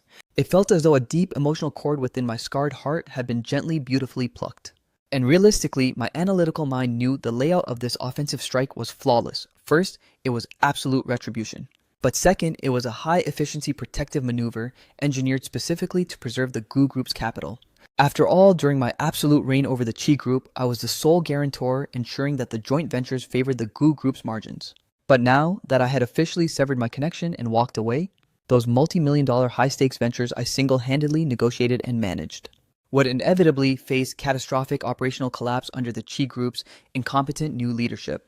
Pulling the plug on these joint operations right now was actually a genius defensive play to stop the financial bleeding of our family's capital. Yet, the sheer effortless trust Gu Qingyun handed me on a silver platter involuntarily forced my mind to flash back to the toxic nightmares of Chi Anran. In my past life, every single time I bled myself dry to negotiate a historic, highly lucrative project for her, the exact second I submitted the official corporate capital allocation request, when initiating a formal request for corporate funding allocation, Chi Anran would always interrogatively cross-examine me like a hardened criminal. Back then, I naively rationalized that her toxic behavior was merely corporate prudence and due diligence. But now, comparing her toxic legacy to the majestic grace of Gu Qingyun, the ugly truth has finally crystallized in my mind. Qi Anran's so-called prudence was nothing more than deep-seated paranoia and a total lack of trust in me. At this exact second, I realized more than ever how incredibly rare and priceless true unconditional trust actually is. Simultaneously, an ironclad absolute oath solidifies within the deepest chambers of my soul. I will execute our corporate strategy perfectly, ensuring Gu Qingyun's faith in me is never betrayed. The moment I step back into the sanctuary of my private quarters, my smartphone screen abruptly flashes to life with absolute violence, as our old university alumni group chat explodes with a high-profile announcement. Save the date. Next month on the 9th is my official wedding ceremony, and I cordially invite all my old classmates to witness our beautiful day. The sender broadcasting this message was none other than the master manipulator herself, the absolute sociopath who abandoned me at our own altar to play happy family with her secret lover. After maintaining a toxic cheating affair right behind my back for 6 grueling years, Qi Anran. To add absolute insult to injury, she callously uploaded a digital gallery of her high-end bridal photo shoot locked in a tight embrace with Huo Xiao. The absolute second those files hit the server, the alumni group chat completely loses its mind. Oh my god, a literal match made in heaven, pure visual royalty. Lock me in, I will absolutely be there on the front lines to celebrate this elite union. Wishing you two absolute icons an eternity of wealth and romance. May you grow old together in pure bliss. Hurry up and secure the next generation of heirs already. Right on cue, Qi Anran drops another casual, completely unbothered bombshell text into the thread. Actually, mine and Xiao's beautiful child has already been safely delivered into the world. The entire digital chat room instantly drops into a stunned dead silence for a fraction of a second, before being completely swallowed by a catastrophic high-speed tidal wave of congratulations. Wow, as expected of our undisputed campus queen, absolute god-tier efficiency. She executes every single life milestone a massive step ahead of the rest of the world. Massive congratulations to the ultimate power couple. Staring blankly at this pathetic display of digital sycophancy, the ghosts of my university memories instantly crash against my conscious mind. Qi Anran and I were elite classmates who completed both our bachelor's and master's degrees side by side. Huo Xiao attended the exact same campus but ran in a completely different academic circle. Years ago, when Qi Anran possessed absolutely zero wealth or status, Huo Xiao callously abandoned her without a second thought, shattering the delicate heart of our campus queen into a million jagged pieces. Back then, our classmates launched a massive moral crusade against Huo Xiao, publicly branding him a monster, viciously labeling him a toxic low-life gold digger who only cared about material wealth, while loudly celebrating Qi Anran's escape from his clutches as a massive spiritual triumph. Later on, when the alumni network discovered that Qi Anran had officially chosen me to walk by her side, they relentlessly praised her refined vision, celebrating her luck for finally securing a brilliant, fiercely loyal knight to serve as her ultimate shield. And for 6 agonizing years, that narrative was an absolute reality. Throughout that entire era, I ripped out my own heart and soul to bankroll and protect Qi Anran, failing only to hand her my physical life on a silver platter. Yet, whenever I laid my absolute devotion and vulnerability bare before her feet, Qi Anran merely viewed my sacrifices as cheap, basic obligations that failed to stimulate her elite ego. And now this exact same group of hypocritical sycophants fully aware of Qi Anran's disgusting betrayal. Yet not a single soul possessed the moral courage to condemn her actions, choosing instead to shower the chat with an endless barrage of sycophantic blessings. My highly analytical mind decoded the underlying truth instantly. These spineless cowards were simply jumping through hoops because the Qi group was on the verge of a massive IPO, desperately plotting to curry favor with this newly minted corporate titan. However, I completely underestimated the sheer bottomless depravity of this parasitic mob. In their desperate race to brown-nose Qi Anran and secure a piece of her pie, they violently shifted their crosshairs and launched a coordinated assault straight at me. One particular lackey boldly tagged my handle in the open chat forum, Yo, things have already devolved to this absolute embarrassing point. How have you not voluntarily removed your pathetic self from this group chat yet? Lurking in the shadows like a shameless blood-sucking digital parasite. Does your own absolute lack of dignity not make you physically sick to your stomach? Are you kidding? This clown literally spent 6 years acting like a pathetic overbearing housekeeper, level simp for our glorious CEO Qi. The concept of self-respect is entirely foreign to his parasitic brain. True romantic passion is reserved for elite equals, while pathetic pity is all you ever deserved. Gu Qifeng? Has the reality of your absolute irrelevance finally registered in your skull? If you can finally see the board clearly do everyone a massive favor, act like a man and beat it. Come on guys, let's not unleash such a hyper-aggressive narrative against Gu Qifeng. He did bleed himself dry managing Anran's life for 6 grueling years, which is no small feat. A profile flaunting the hyper-pretentious handle Xiao suddenly broadcasted this message. Huo Xiao was right on cue putting on his signature masterclass display of toxic deceptive virtue signaling, The literal microsecond after his text landed, he uploaded a digital wedding invitation, directly targeting my handle, as he added with absolute sickening patronization, Anran was meticulously sheltered and taken care of by Kifeng throughout these past 6 years, so I harbor nothing but immense genuine gratitude toward his service. You absolutely must occupy a front row seat at our grand wedding ceremony. When the day arrives, I intend to personally thank you on stage for everything you've sacrificed. He was currently locked in an inseparable, hyper-intimate bond with Chi Anran Hinki Gike, having already solidified their legacy with a newborn child. Yet he still actively chose to weaponize the most soft-spoken, gentle vocabulary, to deliberately inflict the most savage, soul-crushing emotional lacerations possible. But before my fingers could even graze the keyboard to construct a devastating counterstrike, the toxic legion of internet sycophants in the group chat immediately began barking in perfect unison with his narrative. Wow, Huo Xiao completely exposed how Kifeng took that cliche advice about capturing a woman's heart through her stomach and pushed it to a hyper-subservient, pathetic extreme. An elite high-stakes romance isn't a mother-son dynamic where you spoon-feed your partner. As expected, a pristine royal princess requires an absolute high-tier prince like Mr. Huo to match her aura. An absolute zero, like Kifeng, is strictly built to serve as a footstool for the princess's designer heels. Today is a day of absolute celebration for our supreme CEO Keat. Why are we allowing a bottom-tier loser like Gu Kifeng to pollute this digital space with his pathetic presence? Miss Suk. The exact millisecond that final toxic sentence flashed onto my display, a system notification materialized, confirming I had been instantly and forcefully purged from the group chat. Witnessing this absolute circus evoked a complex mixture of sharp annoyance and genuine dark amusement inside me. These delusional fools were throwing around the title of CEO Chi with such breathless, pathetic reverence. And it seemed Chi Anran had genuinely brainwashed herself into believing she was an untouchable god-tier monarch commanding the heavens. Every single one of these corporate bootlickers keeps spamming her title line after line, making Chi Anran genuinely hallucinate that she's some sort of untouchable god-tier CEO reigning supreme. But so what if they forcefully purge me from their pathetic digital circle? And what does it matter if they hurled a few toxic low-tier insults my way? If anything, an intense burning curiosity is beginning to manifest deep within my analytical mind. What absolute catastrophic looks of despair will freeze on their faces when these mindless clout chasers realize they backed the wrong horse? Merely simulating that exact psychological breakdown in my mind sends a wave of dark, highly addictive anticipation surging straight through my veins. In fact, I am now officially more desperate than anyone for Chi Anran and Huo Xiao's high-profile wedding day to arrive. Casting my mind back to the genesis of my relationship with Chi Anran, she was nothing more than an absolute nobody, a basic girl originating from a painfully ordinary background. She used to relentlessly vent to me about grinding through years of brutal academic study, only to be forced to serve as a low-level corporate drone for someone else upon graduation, insisting she was utterly unwilling to accept such a mediocre fate, and claiming it was a criminal waste of her supposedly elite intellectual potential. The past version of me was so utterly blinded by infatuation that my entire reality rotated around her, instead of diagnosing her toxic entitlement and delusional arrogance. I completely dedicated my life to single-handedly engineering, financing, and establishing her dream startup. I laid my entire soul on the line, even swallowing my pride to beg my own grandfather to stealthily deploy the Gu Empire's massive political and market leverage to pull her up from the trenches.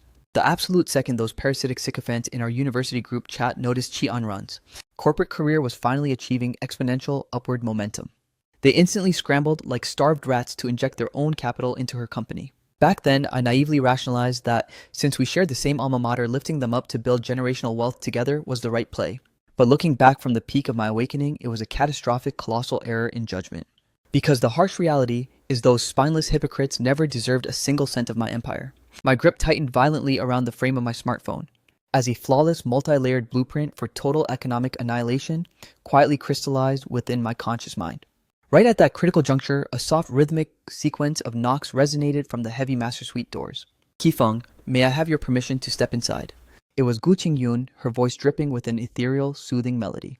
I marched across the expanse of the room and smoothly swung the door open, revealing her standing there, delicately balancing a porcelain cup filled with steaming rich milk.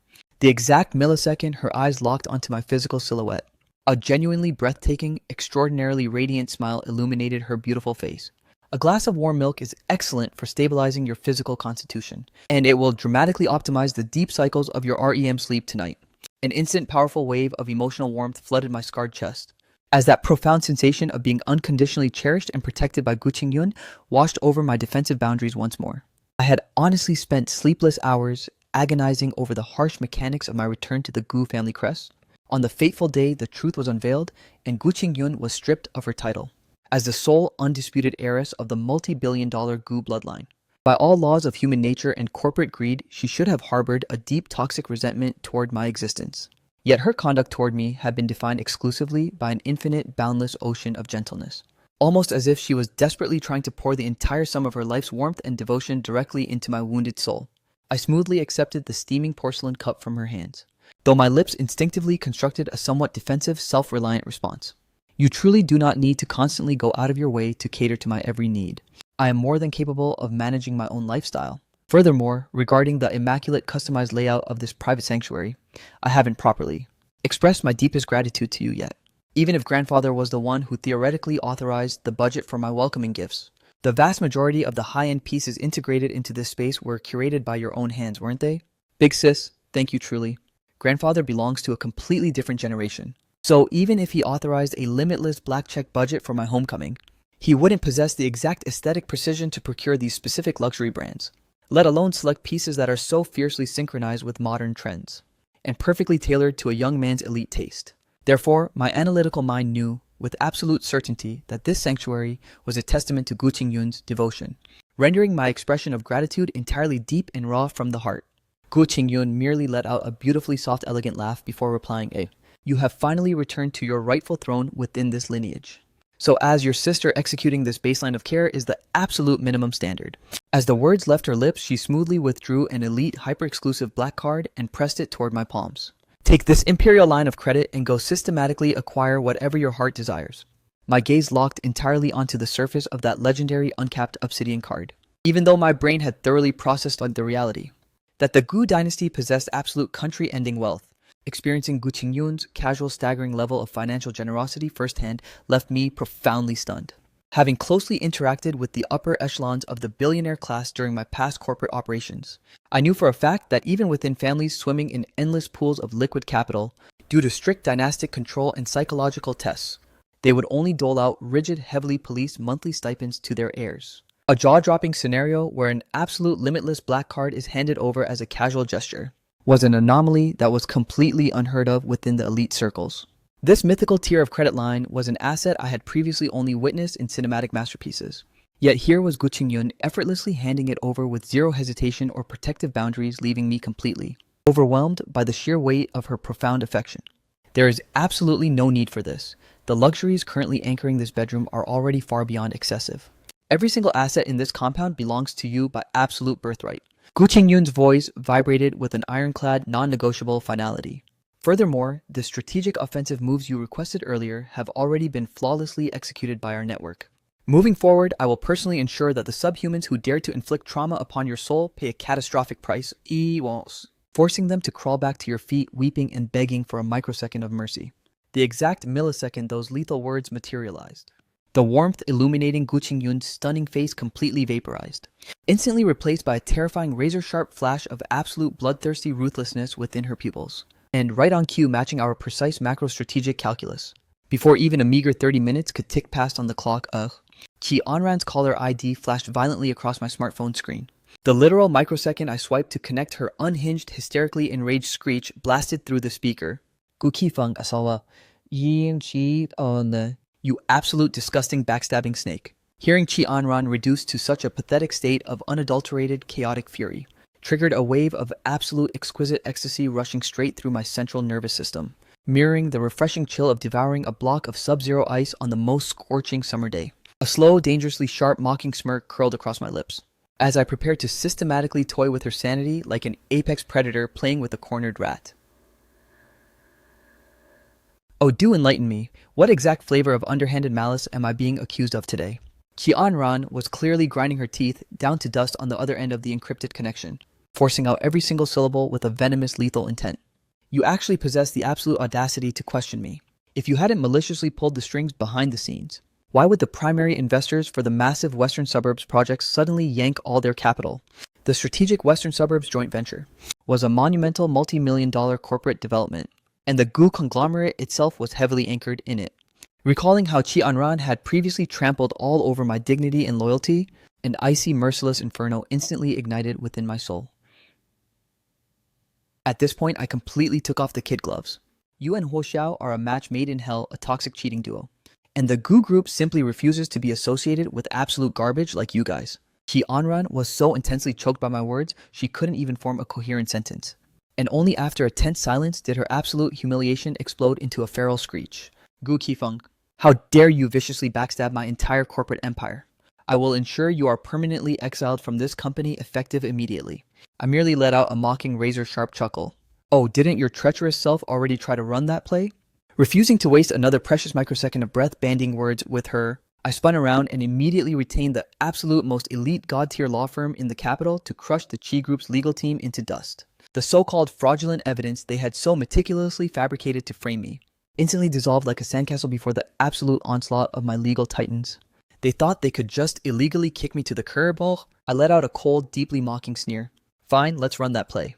Then how many millions are you prepared to cough up to buy out my massive 20% equity stake? From personally injecting the initial seed funding to providing the raw corporate labor, down to single-handedly building the entire high society network from scratch. I had personally spearheaded every single operational metric. It was an indisputable fact that this entire empire was built entirely by my own hands. As for the rest of the equity, a fraction sat in the hands of minor venture capitalists. But back when I was blinded by my toxic infatuation with Chi Anran, Gikyo, I had blindly gifted her an extra 20% out of my original rightful 40% majority ownership. Yet now, Chi Anran genuinely believed her own hype and thought her wings were completely unclippable, having completely erased the memory of exactly whose blood and sweat paved her path to the top. Ki Anran dismissed my financial reality check with absolute laughable disdain, barking through the receiver with an incredibly arrogant, high and mighty tone. Open your eyes. In this market, nobody else will ever touch your toxic shares. I will graciously offer you a measly 500,000 cash. Take the pocket change and permanently delete yourself from my life.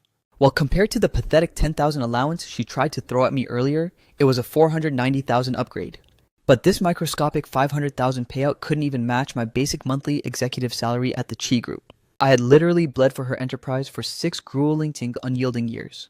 And in return, she genuinely believed she could dismiss the true founder with chump change. She was living in an absolute delusional fantasy world. I cut her off directly, dropping a heavy truth bomb. If you think you can pay me off with a pathetic 500,000, you are completely out of your mind.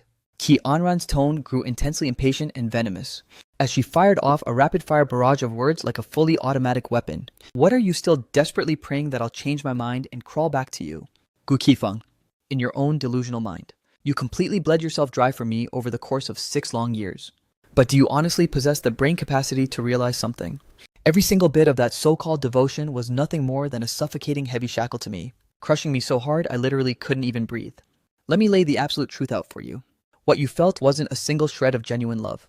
It was pure toxic pathological control. So stop desperately weaponizing your past favors to guilt trip and morally bankrupt me. The only reason I successfully secured a massive partnership with the legendary Gu family was entirely due to my own elite talent and unmatched corporate capabilities. Furthermore, my high society wedding is right around the corner. Yet your pathetic self is still shamelessly loitering inside my corporate headquarters. What exact underhanded scheme are you trying to pull here? Ki Anran's voice grew exponentially more unhinged and frantic with every passing second, fully escalating into a literal animalistic screech. Listening to her venomous meltdown, not only did an ounce of rage fail to manifest inside me, but I actually couldn't contain myself and bursted out into a cold, deeply mocking laugh. I am a prominent, legally protected major shareholder of this entire enterprise. So what exact outcome do you think I'm looking for by occupying my own corporate offices? If your heart is truly set on wiping my equity clean off your precious ledgers, fine, cough up exactly $200 million cold hard cash. The absolute millisecond that wire transfer hits my personal account, I will gladly sever my ties and vanish from your presence permanently. Chi Anran was so intensely choked with pure rage she completely lost the ability to articulate words. Having commanded the corporate finances for 6 straight years, I possessed absolute mastery over the company's fiscal reality. The sole reason I deliberately demanded such an astronomical, eye-watering payout wasn't because I held some pathetic hope that Chi Anran would experience a sudden awakening or drop to her knees to beg for my forgiveness. I ran this play purely to choke her out, to suffocate her ego, and to induce the absolute maximum level of psychological torment within her soul. Because otherwise, the 6 grueling years of absolute humiliation and sacrifice I endured would be rendered completely meaningless. Showing even a microsecond of mercy or leniency to a toxic viper like Chi Anran would be an absolute betrayal of the younger version of myself who suffered through her unadulterated injustice. Predictably, Chi Anran completely lost her mind at my financial ultimatum, pacing around like a feral animal on the other end of the line while foaming at the mouth. $200 million. Only a low-life bottom-tier clown who could never step foot into elite society would have the audacity to speak such numbers. Even without Chi Anran physically manifesting within my immediate field of vision, my mind could effortlessly construct a perfect rendering of her current aesthetic breakdown. Her eyes completely filled with demonic fury, desperately wishing she possessed the power to rip my physical flesh apart and swallow me whole. This was the unvarnished, absolute reality of Chi Anran's true nature. Pathologically, narcissistic, bottomlessly greedy, and utterly devoid of a single shred of basic human gratitude. However, the current version of me, having forged through this brutal sequence of betrayal and rebirth, had already been battle-tested through an absolute crucible of fire, rendering my psychological core entirely unshakable and god-tier. I could now observe her chaotic circus with nothing less than absolute icy composure. I remained utterly unbothered and detached from her frantic rage, firing back with absolute chilling composure. If I am merely a low-life clown who can't stand on the grand stage, then what exact tier of creature does that make you? A backstabbing, treacherous viper who bites the very hand that fed her. The exact millisecond the insult landed, I executed a flawless cold disconnect on the call, smoothly tossing Chi Anran's entire contact profile into the absolute dark of my do not disturb list. Yet the literal second the line went dead and silence reclaimed the room, I found myself unexpectedly plunging into a deep, heavy state of quiet contemplation. A crushing wave of profound emptiness washed over my psyche, mirroring the raw isolation of burning a solitary cigarette on a desolate street corner at midnight. It was an indisputable fact that inflicting strategic trauma back onto Chi Anran felt incredibly euphoric. But when the world goes completely silent in the dead of night, that dark hollow void relentlessly stalks your consciousness like an inseparable shadow, manifesting with a raw, agonizing reality that completely suffocates your ability to survive. The memories. Once upon a time, single-handedly engineering her startup into a stock market titan was my ultimate life mission. During that chaotic era, I spun relentlessly every single day like a high-speed gyroscope. And though I was pushed to the absolute brink of total physical exhaustion, my existence was anchored by an incredibly profound sense of purpose. But now, at the exact moment, I believed our souls and very destinies had become beautifully intertwined. Chi Anran's absolute sub-zero ruthlessness violently forced me to surgically amputate her presence from my life. Executing this level of psychological separation from a person I built an empire with is the literal equivalent of rawly ripping apart two pieces of fused living flesh, inflicting a phantom agony that vibrates straight through the deepest marrow of your bones. And though the catastrophic lacerations have gradually closed up to form thick protective scars, that phantom dull ache still aggressively breaches my emotional defenses from time to time, serving as a brutal, unyielding reminder of the devastating trauma I survived. Right at that exact microsecond of vulnerability, a remarkably pristine, intoxicatingly elegant fragrance gently invaded my senses. The rich aroma possessed a mysterious, almost supernatural ability to immediately soothe a shattered mind. Before my cognitive defenses could even process the sudden shift in reality, I found my entire silhouette smoothly enfolded within a beautifully soft, protective embrace. It was Gu Qingyun. I had been so utterly consumed by the tactical satisfaction of decimating Chi Anran over the phone. I completely overlooked the reality that Gu Qingyun had never departed from my private chambers, and her physical aura was an absolute mirror of her soul, radiating a deep, majestic warmth, resembling a roaring, crackling hearth in the dead of a brutal winter, magnetically forcing your entire being to instinctively crawl closer toward the flame. I found my own hand, involuntarily rising through the air without my conscious consent, as if desperately trying to extract a greater reservoir of sacred healing warmth, to shield myself against the freezing isolation of this dark night. Yet the exact millisecond my fingertips brushed against the ultra-premium, delicate fabric of Gu Qingyun's attire, a vivid, blinding mental flash of her porcelain flawless neckline from earlier today abruptly detonated inside my conscious mind like a jolt of electricity. Reacting as if I had carelessly grasped a white-hot piece of molten steel, I immediately scrambled to gently and respectfully break the physical proximity between us. But before I could even execute the movement, Gu Qingyun had already smoothly and elegantly stepped back, releasing her hold. But right at that exact instant, Gu Qingyun had already taken the initiative to break our connection and completely release me. Qifeng Tie, you have honestly endured far too much toxic trauma and injustice. Even though her intelligence network had already thoroughly investigated the entire history between me and Chi Anran, and unmasked every single one of that ungrateful woman's underhanded parasitic maneuvers, hearing Chi Anran's utterly shameless dynamic toxicity manifest live over the receiver just now still made it impossible for her to fathom the sheer emotional torture I experienced navigating it all firsthand. But as my eyes locked onto the intense protective agony swirling within Gu Qingyun's gaze, My brain began overanalyzing her sudden hyper-intimate gesture, rationalizing that it was likely a purely sisterly attempt to offer emotional sanctuary, meaning my own physiological reaction had crossed into somewhat inappropriate, embarrassing territory. My fingers instinctively curled inward to mask my sudden nervousness, feigning absolute nonchalance as I casually brushed against the surface of my burning, flushed ear before delivering a perfectly calm, detached response. I am entirely past the point of being affected by her actions. Then, is the reality matching exactly what Chi Anran claimed over the phone?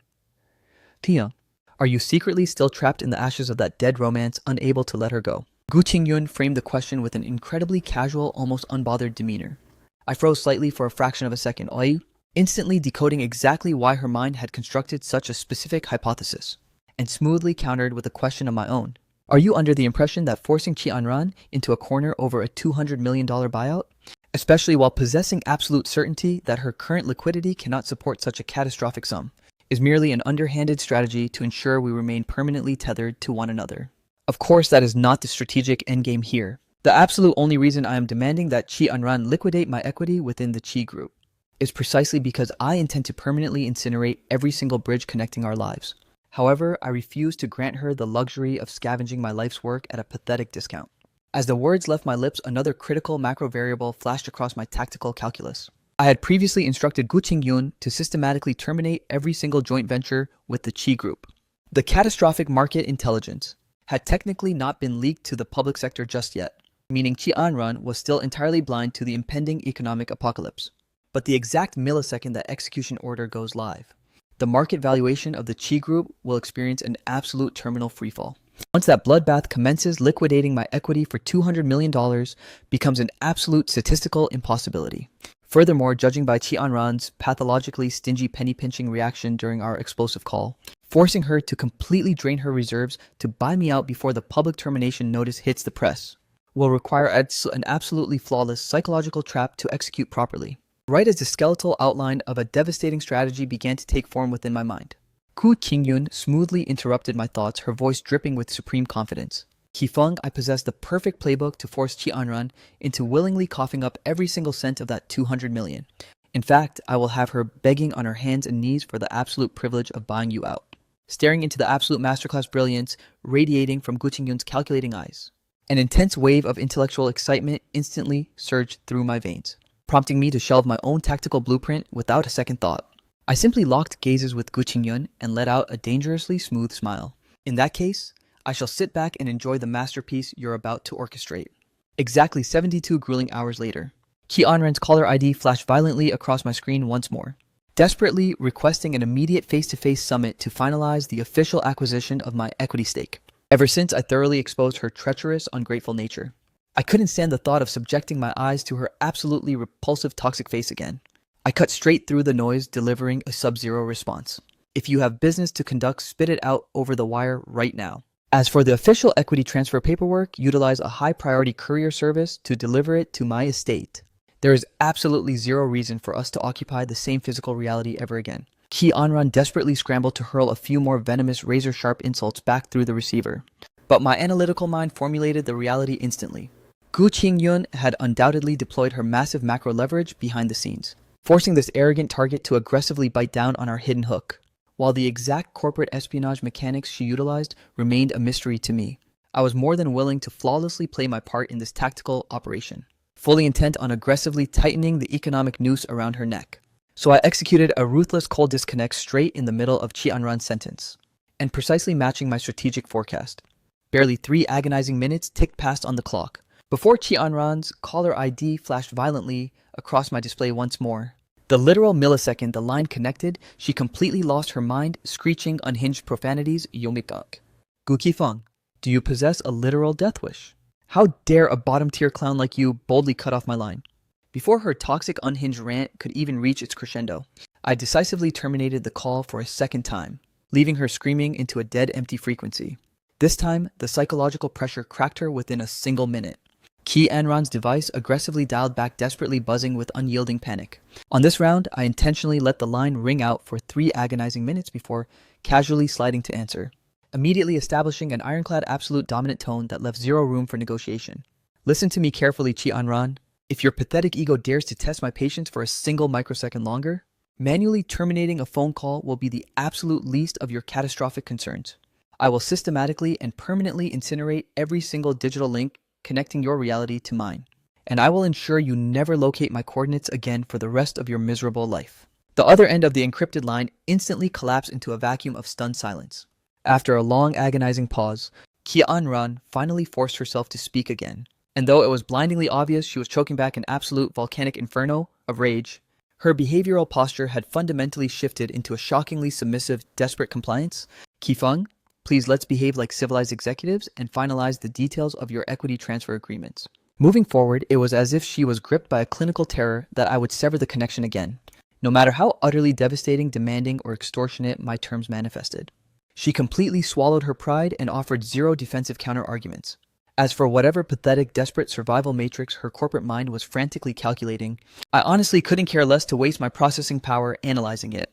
After all, her entire existence was now officially completely irrelevant to my destiny. In the end, I successfully extracted an astronomical cold $200 million from my 20% equity stake in the Chi Group, staring intently at the concrete, undisputed 9-figure balance resting securely within my offshore accounts.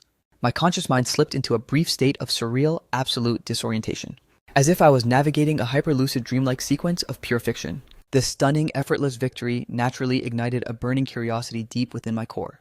What god-tier strategy did Gu Qingyun actually deploy behind the scenes to make this entire corporate operation progress so flawlessly? To be fair, I already had my own lethal counterplay locked and loaded.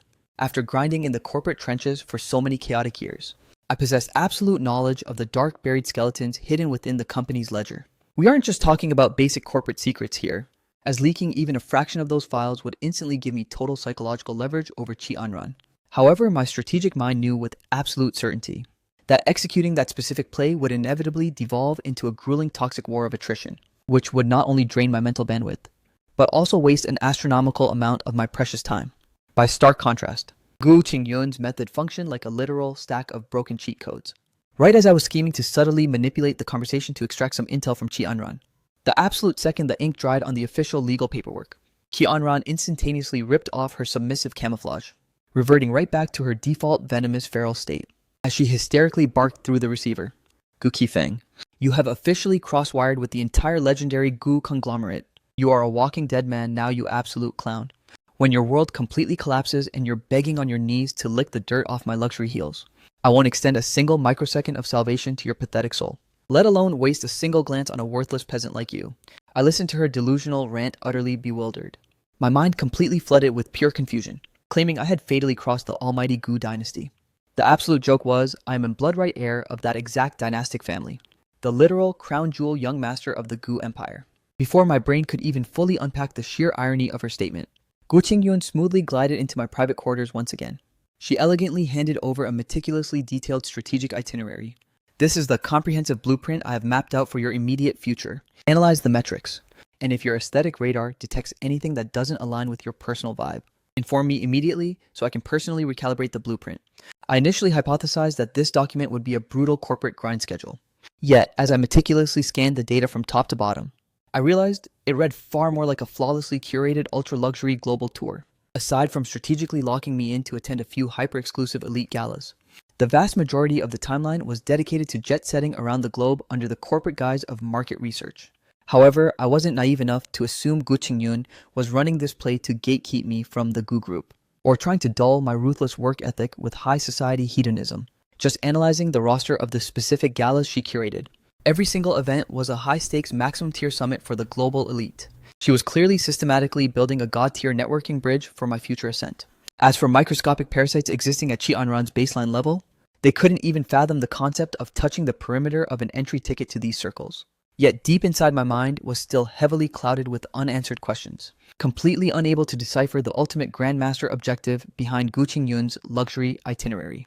But just like how I operated in the past, without Gu Qingyun ever breathing down my neck or micromanaging me, I chose not to pry or interrogate her motives at this specific juncture.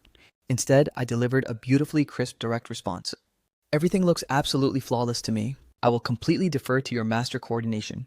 Gu Qingyun's logistical blueprint for my high society ascent was already impossibly pristine. Yet every single time she prepared to anchor me at an elite gala, she would still obsessively commission ultra-exclusive, custom-tailored haute couture for my silhouette. From the exact millisecond, the elite artisan team began mapping out my precise physical dimensions. She remained permanently stationed by my side, anchoring me through every single tailoring session and styling evolution, before we made our grand synchronized entrances into various high-stakes corporate summits and elite celebrity banquets. And within the flashing lights of every single high society gathering, from the opening remarks to the final curtain call, Gu Qingyun gracefully tethered herself right to my flank, introducing me to every single high net worth power player we crossed path with. This is the crown jewel young master our Gu dynasty has successfully reclaimed, and he is officially stepping up to command the operations of the Gu conglomerate. But during one particular elite gala, my acute senses intercepted a series of venomous, muffled whispers drifting from the crowd. Gu Qingyun is about to experience an absolute devastating fall from grace. Mark my words, it won't be long before she is completely purged from the Gu group's line of succession. Gu Qingyun's sharp mind naturally registered those toxic parasitic rumors swirling around her. Yet her imperial composure remained entirely unbothered and serene, treating the white noise as if it didn't even exist in her reality. She even went out of her way to act as my emotional shield, softly telling me to completely discard those worthless opinions from my mind, staring deeply into the crystal clear reflection of my own silhouette mirroring back from Gu Qingyun's gaze. A sudden disorienting wave of deja vu washed over me as if I were staring straight through time at the ghost of my former self, Ichen Tuozo, the naive man who had once blindly bled out his entire soul and resources for a toxic leech like Qi Anran. Yet right here in this brand new reality, I had miraculously become the sole recipient of such pure, unadulterated devotion. Confronted with the sheer blinding magnitude of Gu Qingyun's protective loyalty, to claim that my scarred psychological core remained completely unswayed would be an absolute laughable lie. I am fundamentally not a cold-blooded monster incapable of reciprocity. And so without a single conscious word being spoken, I silently began deploying my own tactical maneuvers to fiercely protect Gu Qingyun's position. During a subsequent high-stakes corporate mixer, the moment Gu Qingyun introduced my profile to a group of predatory executives, those industry vultures desperately tried to weaponize the introduction to claw their way into the Gu dynasty's inner circle, aggressively cornering me with an endless barrage of sycophantic corporate chatter. Reading the room instantly, I smoothly and protectively wrapped an arm around Gu Qingyun's shoulder, turning my frame to face the gathering elite, projecting a voice that wasn't loud or panicked, but vibrated with absolute ironclad dominance. The Gu group has been flawlessly steered by my sister's brilliant mind, and her mastery over our global conglomerate's macro operations is light years ahead of my own current metrics. The absolute future of the Gu dynasty will continue to rely entirely on my sister's supreme leadership. Furthermore, every single key stakeholder and board member within the Gu conglomerate places absolute unwavering trust in her and backs her leadership with full executive authority. The underlying subtext of my statement couldn't possibly be any more glaringly obvious. Gu Qingyun's ironclad sovereignty within the Gu dynasty would never suffer the slightest tremor due to my sudden return.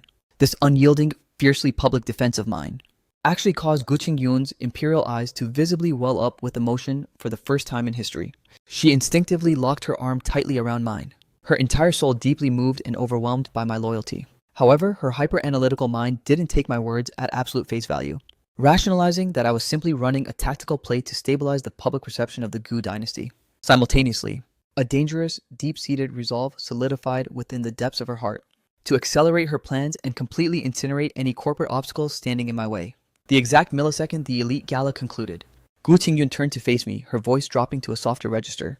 I previously had my intelligence operatives map out the exact coordinates of your childhood trajectory, but because the chronological timeline stretches back so far into the past, the retrieved data lacked granular, intimate details. Would you be willing to personally guide me through the old neighborhoods where your childhood played out? Noticing the heavy veil of confusion clouding my expression, she frantically added context to clarify her intent. I simply desire to retroactively weave myself into the fabric of your younger years, even if it is only by physically standing in the spaces you once occupied. Only at this exact moment did the true brilliance of her emotional intelligence dawn on me. She was desperately trying to bridge the gap into my forgotten past, attempting to heal the invisible scars of my stolen youth. The brutal reality, however, was that my childhood was defined by raw isolation and total lack of sanctuary. A dark chapter I possessed zero desire to unearth or consciously remember. The subsequent years had gradually stabilized into a functional routine. But even then, it was merely an unglamorous, exhausting survival grind, where I spent every waking hour hustling frantically on the asphalt jungle, a completely mundane, color-blocked existence that held absolutely zero core memories worth romanticizing or keeping alive. As for the catastrophic final chapter involving my history with Qi Anran, Mawaki, an era I once foolishly worshipped as the discovery of my ultimate soulmate, It had retroactively unmasked itself as nothing less than a horrific nightmare-fueled disaster. Revisiting those timelines today conjured nothing but a visceral cocktail of intense rage and absolute disgust, making the concept of it being nostalgic a complete laughable joke. I smoothly suppressed the storm of complex trauma swirling behind my pupils, refusing to let Gu Qingyun's beautiful intentions crash against a wall of disappointment. I pivoted the narrative and offered a strategic counter-proposal. My past is a desert completely devoid of anything worth remembering. How about you take the wheel instead and guide me through the spaces that shaped your own childhood? Gu Qingyun's eyes instantly ignited with a brilliant, hopeful light, and she reached out voluntarily, locking her hand firmly within mine, her voice bursting with pure, genuine excitement. In that case, I am taking you to a deeply sacred coordinate right now. My mind instinctively predicted she would guide me towards some ultra-elite private academy or ancestral playground. So it was a complete shock when our luxury vehicle pulled up to the gates of a massive medical center. Observing my stunned silence, Gu Qingyun smoothly offered the missing piece of the puzzle. This is the exact hospital that was struck by the massive earthquake all those years ago. The literal ground zero, where our lives were accidentally swapped at birth, and the definitive origin point where our destinies first collided. Only at that moment did the stunning truth click in my mind. From the exact second she discovered my existence in this world, she had been heavily funding and upgrading this entire medical facility, solely to honor the chaotic, miraculous catalyst of our shared history. Next, Gu Qingyun smoothly navigated me to the rusted perimeter of an abandoned amusement park, where a heavily dilapidated, decommissioned vintage vehicle sat frozen in time. The heavy doors were completely locked tight, yet Gu Qingyun smoothly produced a pristine hidden key from her designer bag, clicking the heavy mechanism open, before warmly inviting me to step inside her private sanctuary. The moment I crossed the threshold, I discovered a hidden, breathtaking oasis tailored perfectly within. The compact interior housed a cozy daybed, a minimalist writing desk, and she had even meticulously partitioned a small corner section to function as a charming operational kitchenette.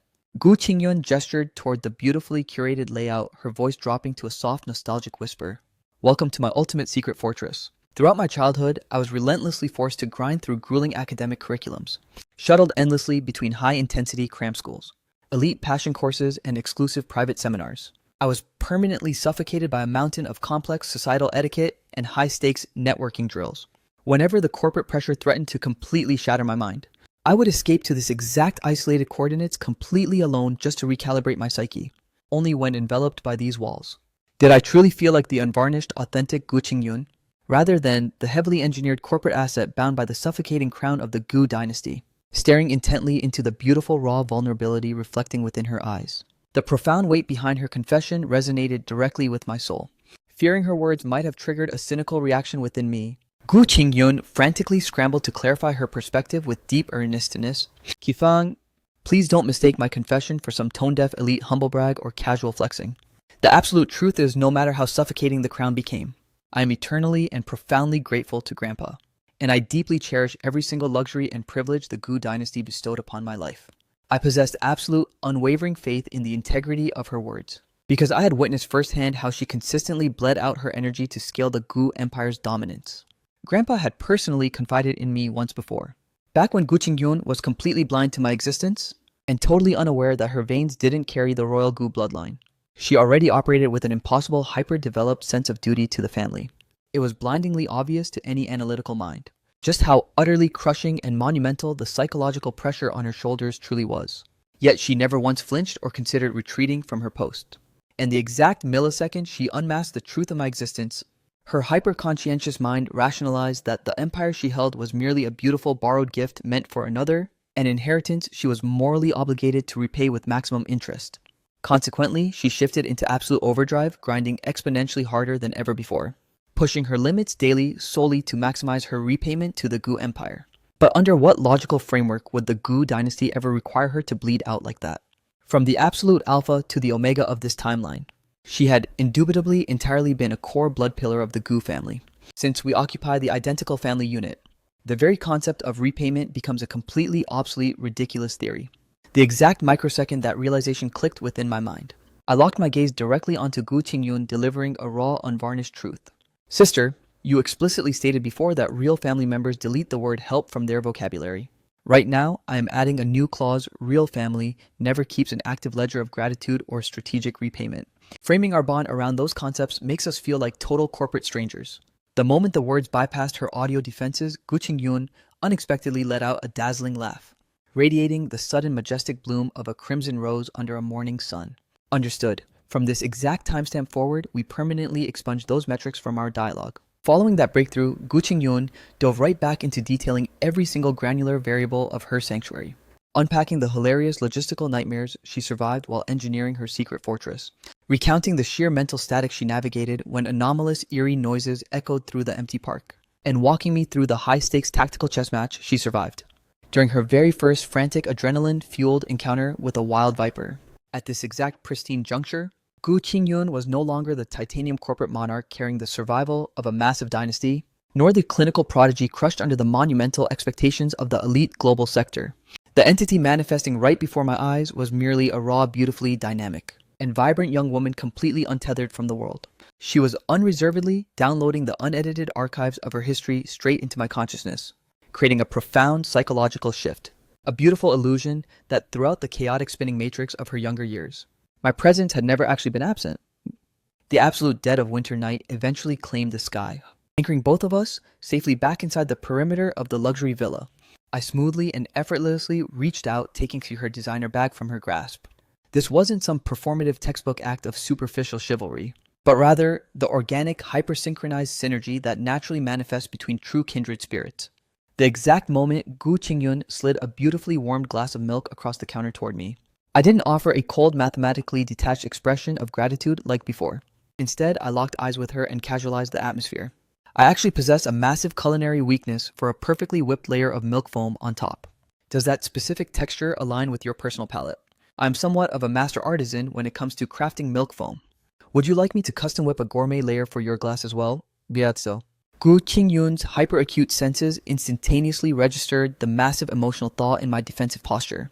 The corners of her lips curled upward into an unforced, majestic smile, her aura radiating a deeply tender warmth. I am highly intrigued. Let me analyze your elite technique and see exactly how you construct this masterclass milk foam. Deep within the ultra-modern kitchen, Gu Qingyun silently anchored her gaze onto the broad silhouette of my back, an absolute storm of profound emotions swirling through her subconscious matrix. The sole reason she had meticulously calibrated that hyper-luxury global itinerary in the first place was because her analytical mind could feel the invisible, freezing wall of alienation separating our souls. She had merely intended to utilize those high society coordinates to broadcast a singular, absolute message to my core. She genuinely, with every fiber of her being, desired for me to reclaim my rightful throne in this family, so she would finally possess a true partner in crime in her orbit, and no longer have to carry the brutal weight of this empire entirely on her own shoulders. She desperately wanted to broadcast a single clear message to my core that I could finally deactivate my defense mechanisms and place absolute faith in her loyalty. And looking at my trajectory now, it seemed I had fully deciphered her beautiful, painstaking intentions, actively translating my gratitude into concrete, unvarnished actions. I was consciously letting down my guard, attempting to lean into her trust, and systematically tearing down the walls around my heavily guarded heart. Witnessing this emotional thaw was more than enough to leave Gu Qingyun profoundly satisfied. For an entire uninterrupted month, Gu Qingyun remained permanently anchored right by my side. She personally introduced me to the inner sanctum of the Gu conglomerate, where we seamlessly co-piloted high-stakes corporate partnerships and closed major power plays. She led me on high-intensity executive business trips across the country, while utilizing every single microsecond of downtime to jet-set and explore luxury destinations together. On a daily basis, she showered me with an endless array of bespoke luxury gifts. Throughout this legendary month, the narrative of the Gu dynasty's adoptive princess and the newly reclaimed crown jewel young master operating in perfect synchronization, collaboratively dominating the high-stakes corporate landscape, completely broke the internet and spread like wildfire. Every single media outlet and paparazzi syndicate desperately scrambled to unmask my true identity, yet their intelligence operations failed miserably at every turn. Meanwhile, I was living my absolute best life, completely devoid of a single ounce of post-breakup trauma or longing for a toxic parasite like Qi Anran. I was acutely aware that this psychological renaissance was entirely Gu Qingyun's masterpiece. She had systematically flooded my emotional void with pure, unadulterated euphoria, utilizing absolute happiness to piece my shattered psyche back together, scar by scar. Time moved at a blinding, accelerated velocity, and before we knew it, the calendar arrived at the exact morning of Qi Anran's highly publicized wedding. Qi Anran's obsession with Huo Xiao was apparently her version of true love. She staged the ceremony at the city's absolute most exclusive ultra-luxury 6-star hotel, manually executing a multi-million-dollar buyout to completely lock down the entire venue. Even the bridal gown hugging her silhouette was an elite piece of custom haute couture. She blanketed the elite sector with invitations summoning every major corporate tycoon, alongside a curated selection of our old collegiate inner circle. Huo Xiao had even personally mailed a smug, mocking invitation straight to my coordinates. But I hadn't even deigned to waste a single glance on it. Nonetheless, when the fateful day arrived, I still materialized at the high-stakes venue. I certainly didn't anticipate that the exact millisecond I approached the main gates, my path would be aggressively obstructed by Tang Shi. Tang Shi was a mutual college acquaintance shared between me and Qi Anran, who currently functioned as a senior engineer within the corporate ranks of the Qi group. At this exact timestamp, Tang Shi locked her gaze onto me, her eyes dripping with unadulterated toxic disgust. Gu Qifeng? Today marks the absolute pinnacle of Qi Anran's entire life. What kind of desperate, pathetic stunt are you trying to pull by crashing while her venue yeek?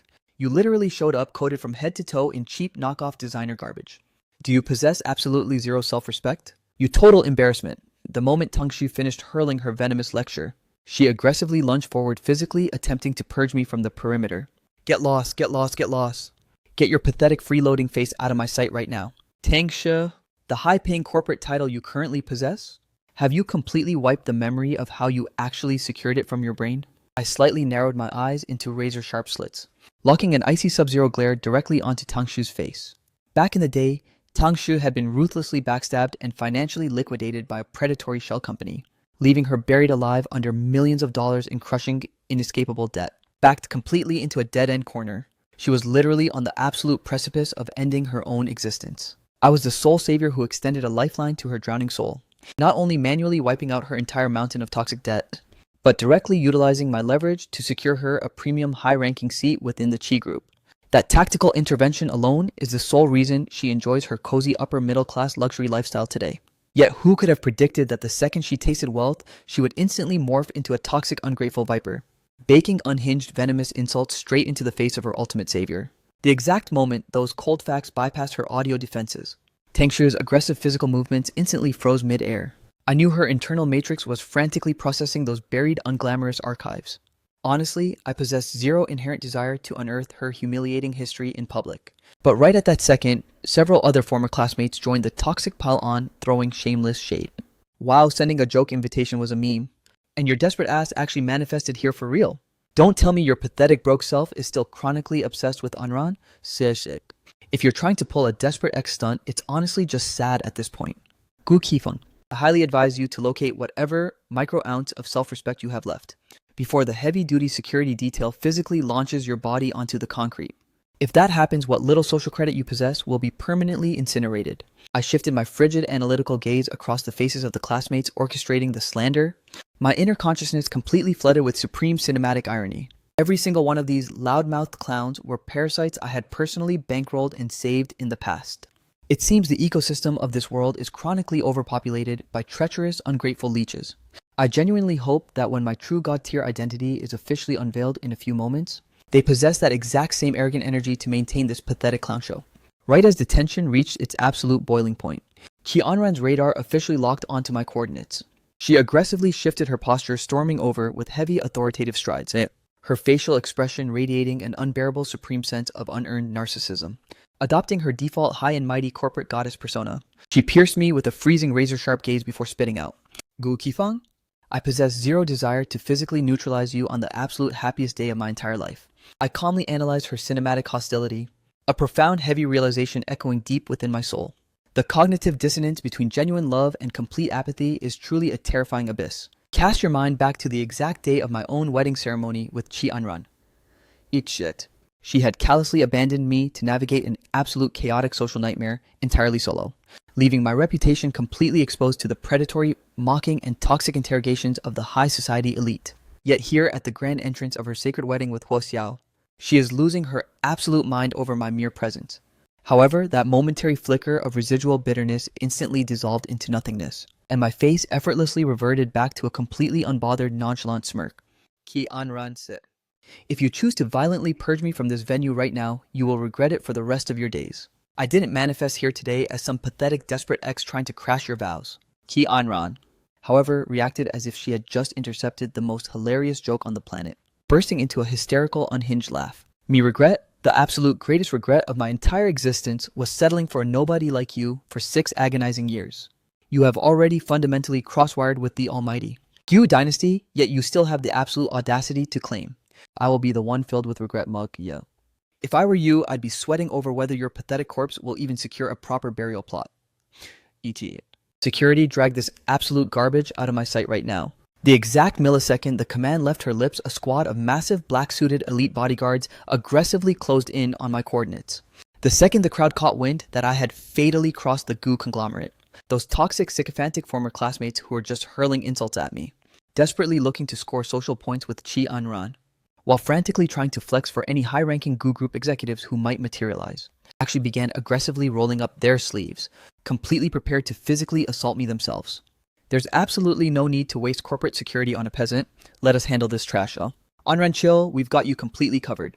As long as I'm standing upright, I personally guarantee that the sacred wedding arena of you and Lord Huo will remain 100% free from any stray, low-life stray dogs trying to cause a scene. Gu Qifeng possesses a literal death wish for daring to cross the Supreme Gu dynasty. He must have lost his absolute mind to pull a stunt like this.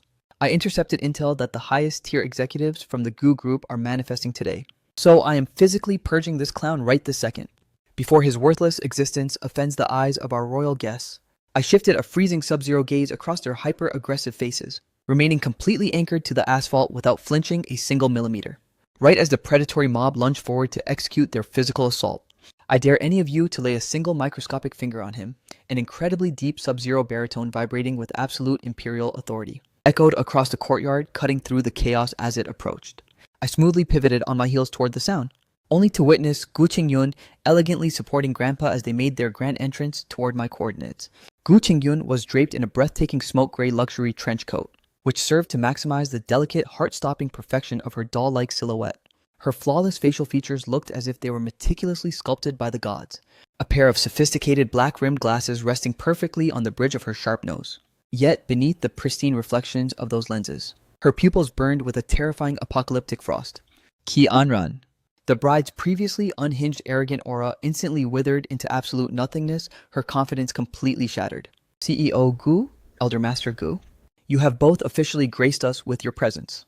In a fraction of a second, she completely transformed into a pathetic groveling parasite, addressing Gu Qingyun and the legendary Elder Master Gu with sickening submissive deference.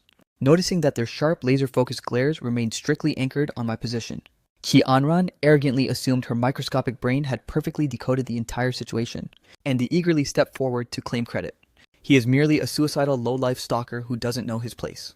I am currently in the process of executing a total physical purge to throw him out, ensuring his worthless existence doesn't continue to offend. But before that toxic sentence could even bypass her lips, a devastating bone-chilling crack echoed through the entire courtyard. Gu Qingyun's arm blurred in a terrifying lightning-fast arc, channeling the absolute maximum velocity of her entire physical frame to blast Qi Anran straight across the jaw. The pure kinetic violence of that singular counterstrike was absolute. Gu Qingyun's royal posture remained perfectly upright and statuesque. And even after generating that much raw, devastating power, her shoulders didn't betray a single millimeter of recoil or instability. In sharp, pathetic contrast, half of Qi Anran's face instantaneously exploded into a horrific crimson swell.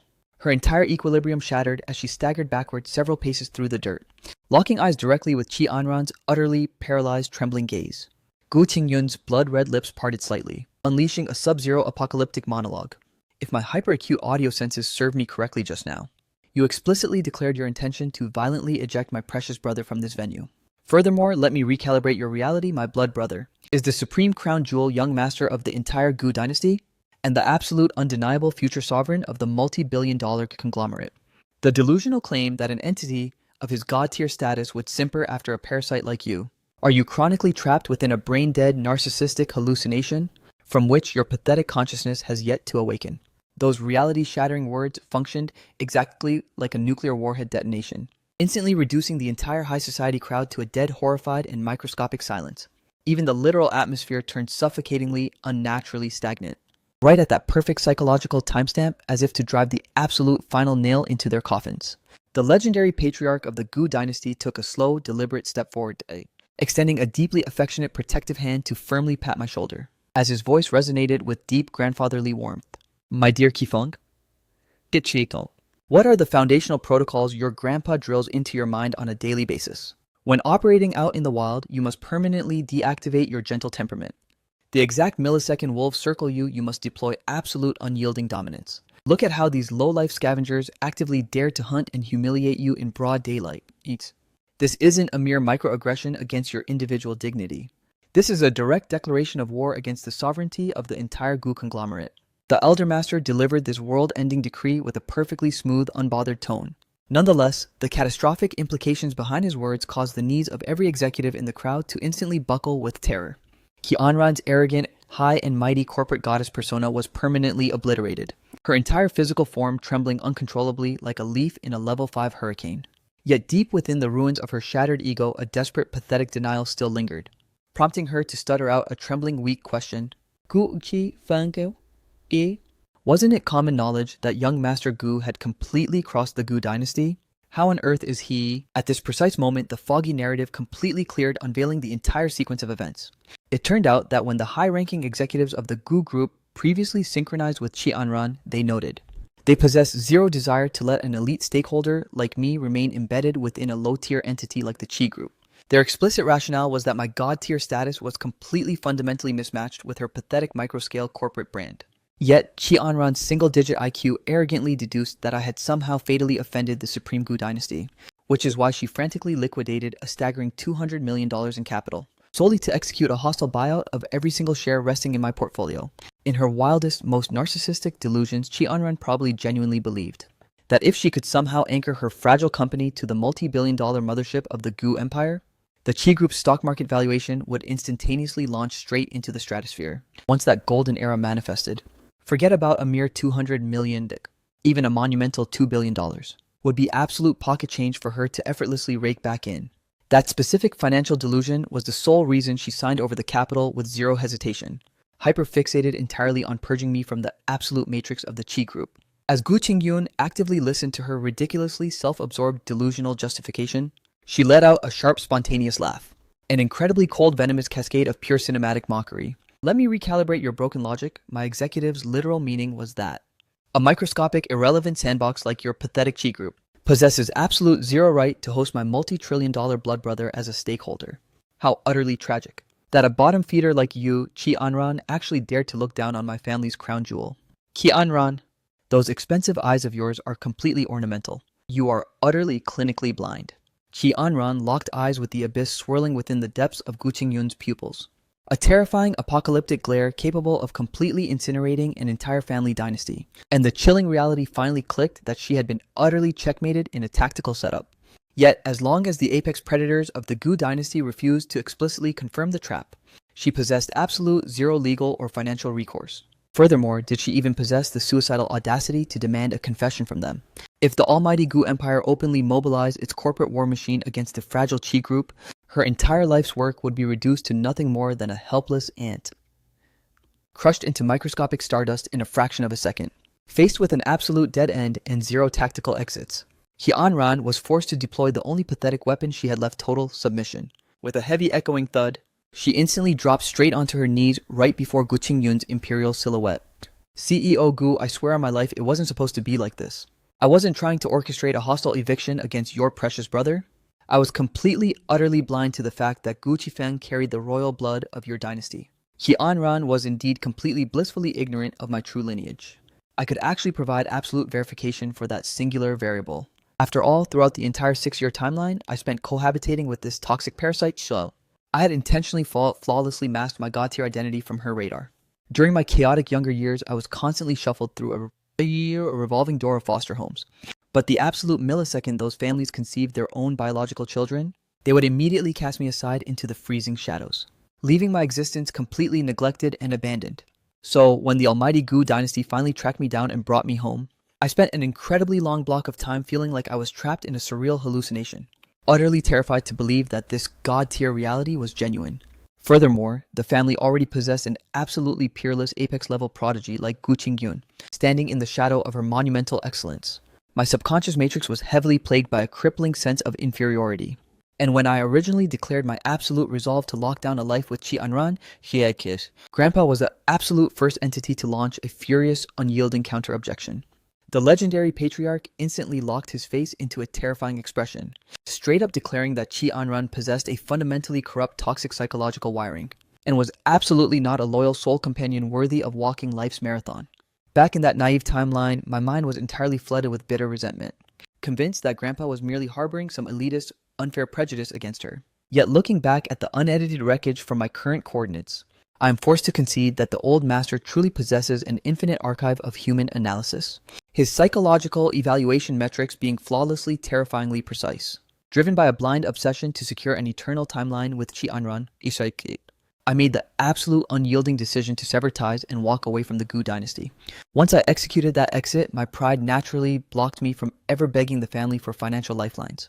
But later down the line, witnessing Chi Anran's corporate venture crash into a brutal ceiling, paralyzed entirely within a catastrophic logistical deadlock, I was driven to absolute desperation with 0 cards left to play, leaving me no choice but to swallow my pride and crawl back to beg Grandpa. Analyzing that my core programming was completely immovably locked onto Chi Anran, ultimately yielded his iron defense, and authorized a massive wave of covert corporate intervention. And honestly, I am profoundly grateful for the absolute nightmare of that wedding fiasco, as it provided the perfect unmasked view of Chi Anran's utterly hideous parasitic true colors. Fortunately, my cognitive awakening manifested before the absolute point of no return, ensuring the parameters of my destiny could still be completely reset and re-engineered. At this exact timestamp, Grandpa possesses absolute zero intention of letting Chi Anran download her fake excuses, bypassing her entirely to issue an absolute crushing decree. A treacherous, ungrateful piece of parasitic subhuman filth like you possesses absolute zero right to breathe the oxygen of the Gu dynasty's financial backing. King Yun initiate total capital liquidation. Execute a flawless absolute blacklisting to permanently incinerate Chi Anran's entire corporate ecosystem. The catastrophic words hit Chi Anran's audio receptors, causing her facial expression to instantly warp with pure horror, as she frantically spun around to beg Gu Qingyun to freeze the execution. Yet Gu Qingyun merely bypassed her existence, shifting an incredibly deep knowing gaze straight toward my coordinates, before letting out a cold, chillingly smooth monologue. Chi Anran opte. Your microscopic intellect has directed your pathetic begging to the completely wrong coordinate. The realization finally shattered whatever was left of Chi Anran's internal matrix, prompting her to instantly drop like a feral stray dog, violently dragging her knees across the concrete, straight toward my boots. No, please spare me. Qifeng, look at the historical romance we once heavily invested in. You must immediately beg your grandpa to freeze the capital liquidation process. Are you not aware that the absolute life force and primary financial generator for the Qi group is the Gu dynasty? The exact millisecond the Gu dynasty severs its capital supply lines, the Qi group will instantaneously crash into total systemic paralysis, and keeping our basic core operations active will manifest as an absolute impossibility. On top of that, your grandfather explicitly broadcasted a complete blacklisting order. Under these catastrophic parameters, the Qi group won't possess even a microscopic percentage of survival within the elite sector. I anchored my gaze onto Chi Anran's utterly repulsive, pathetic behavior, my inner consciousness finding the entire spectacle beyond comical. I unleashed a wave of unadulterated cinematic irony. So your brain cells finally fired up enough to realize you need to grovel at my boots. I manually delivered a highly explicit warning to your system long ago, not to trigger an absolute crisis that you would inevitably regret. As for the total vaporization and blacklisting of your pathetic enterprise, why on earth should I care? Did you not literally boast a few moments ago that you would completely purge my name from this city? Now the cosmic matrix has flipped the script completely. This is the absolute karma your toxic trajectory has rightfully triggered. A bottom-feeding manipulative parasite like Chi Anran possessed absolute zero market value for me to waste a single microsecond of sentiment on. She treated my existence like absolute subhuman trash. So what logical framework would compel me to harbor any residual attachment to our expired timeline? To leave the massive corporate structural advantages I personally gifted her fully intact.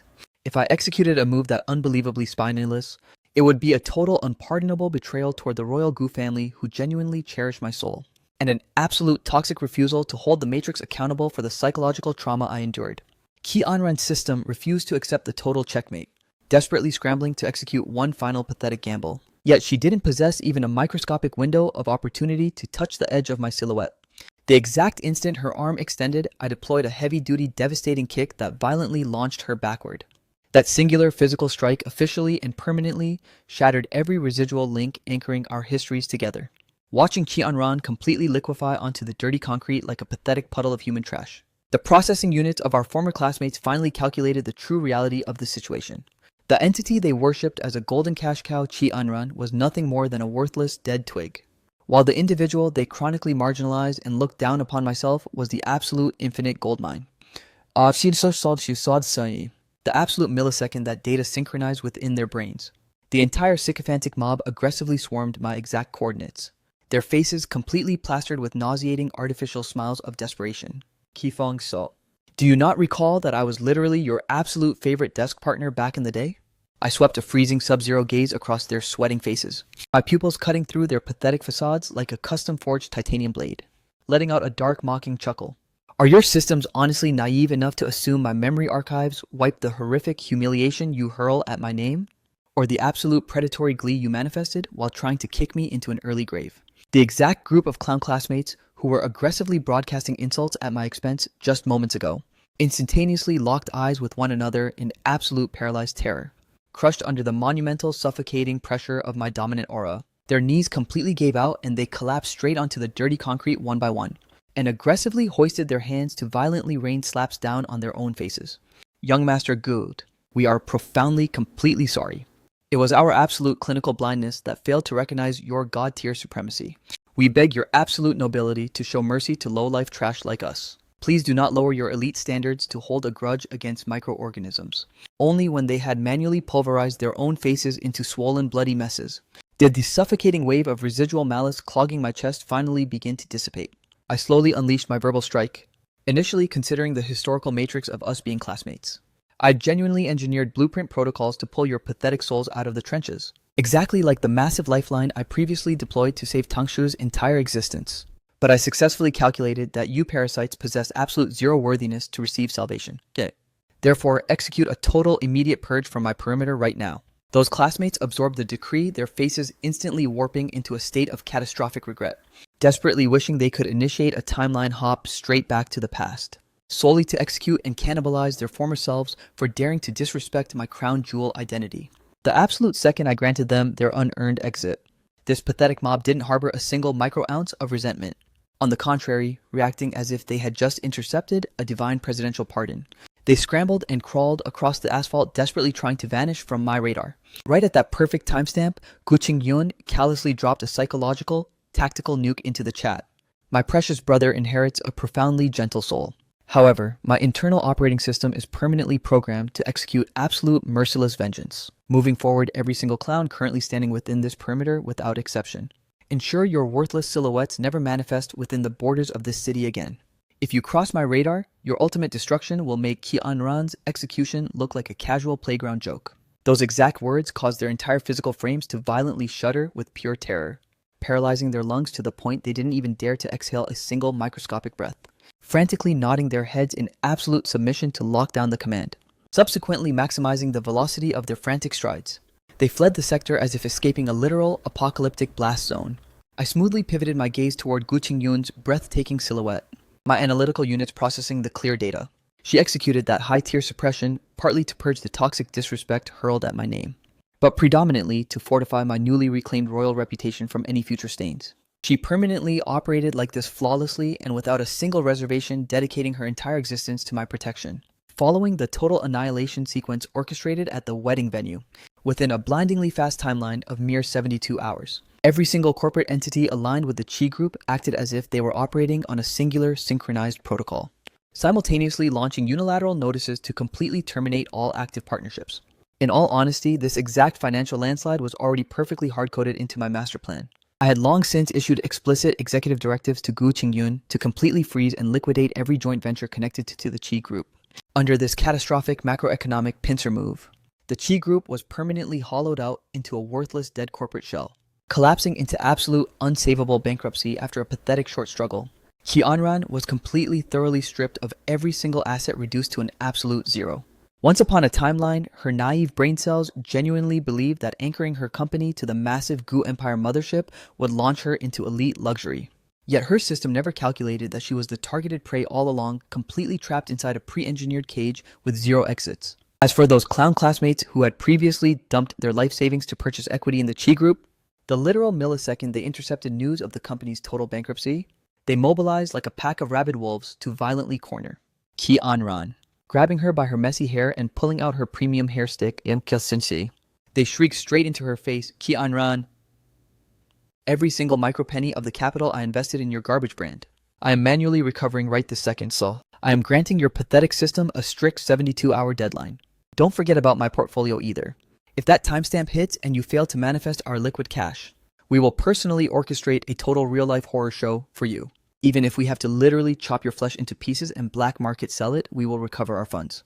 Ki Anran, who just a brief timeline ago was completely intoxicated by her delusions of supreme high society glory, was now violently plunged directly into the deepest sub-zero abyss of despair.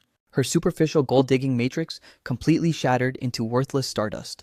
Faced with the relentless physical shoving and venomous insults raining down from the mob, her consciousness completely glitched, leaving her as a helpless ragdoll entirely at their mercy, looking exactly as if her very soul had been brutally extracted from her physical frame, reducing her to nothing more than a mindless hollow zombie walking the earth. I calmly stood on the perimeter of the chaos, surveying the entire apocalyptic scene, my inner consciousness experiencing an absolutely supreme, unmatched wave of pure dopamine from my analytical coordinates. Every single microgram of this suffering was the exact cosmic justice Ki Anran rightfully earned. The absolute inescapable karma her toxic trajectory was hard-coded to receive.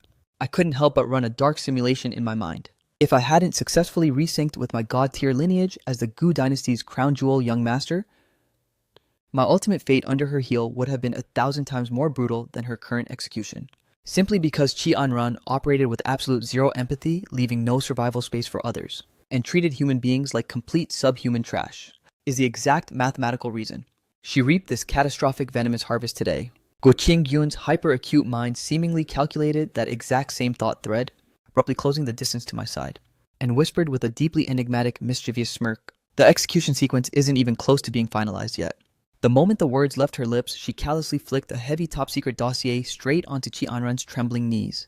Ki Anran's hands shook uncontrollably like a malfunctioning circuit as she picked it up, and the absolute millisecond her eyes successfully decoded the encrypted data inside, her fingers violently lost all physical strength, and the residual color on her face instantaneously drained away into a horrific, deathly pale mask. Her lips twitched frantically as she managed to whimper out a broken murmur. "This is impossible. How on earth?" In the very next microsecond, Ki Anran completely crossed the threshold into unhinged madness, launching herself forward like a feral beast. She charged in a straight line directly toward Huo Xiao's coordinates, unleashing a screeching, hysterical barrage of manic screams directly into his face. "Huo Xiao, I completely synchronized my ultimate trust with your system, even handing over the absolute keys to the entire corporate financial treasury to your command. Yet you actually backstabbed me, embezzling and siphoning away every single dollar of corporate capital. Well, where in the absolute hell did you hide my multi-million-dollar fortune? Wire every single cent back to my account this instant."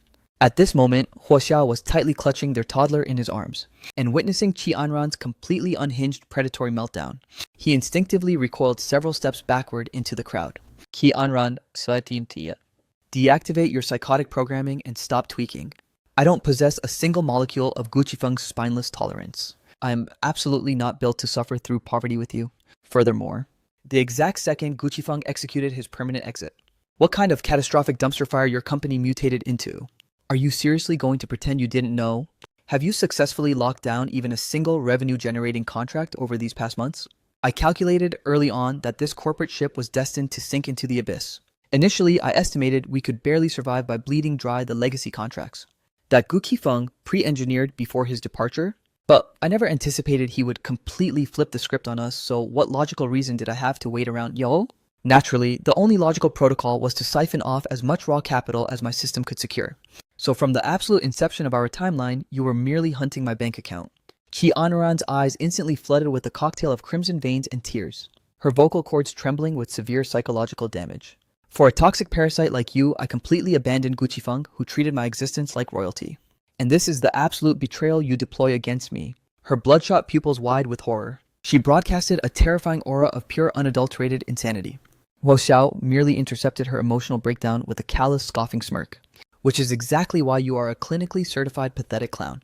Back in the day, I dumped your ass solely because your financial metrics were utterly poverty-stricken. Years later, I merely broadcasted a generic copy-pasted checking-in text to my contacts, and you instantly started wagging your tail like a desperate stray dog begging for scraps, delivering your entire physical being straight to my doorstep. When a woman is so desperate, she literally pays out of pocket to be used.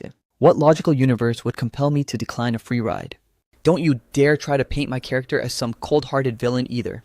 The exact toxic script I deployed on you is a mirror reflection of how you handled Gu Qifeng. You completely pulverized his dignity and treated his soul like absolute garbage.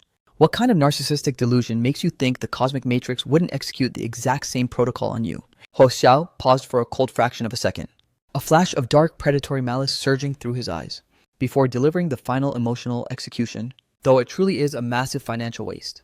That a single drop of my premium genetic material was squandered on generating this worthless mistake.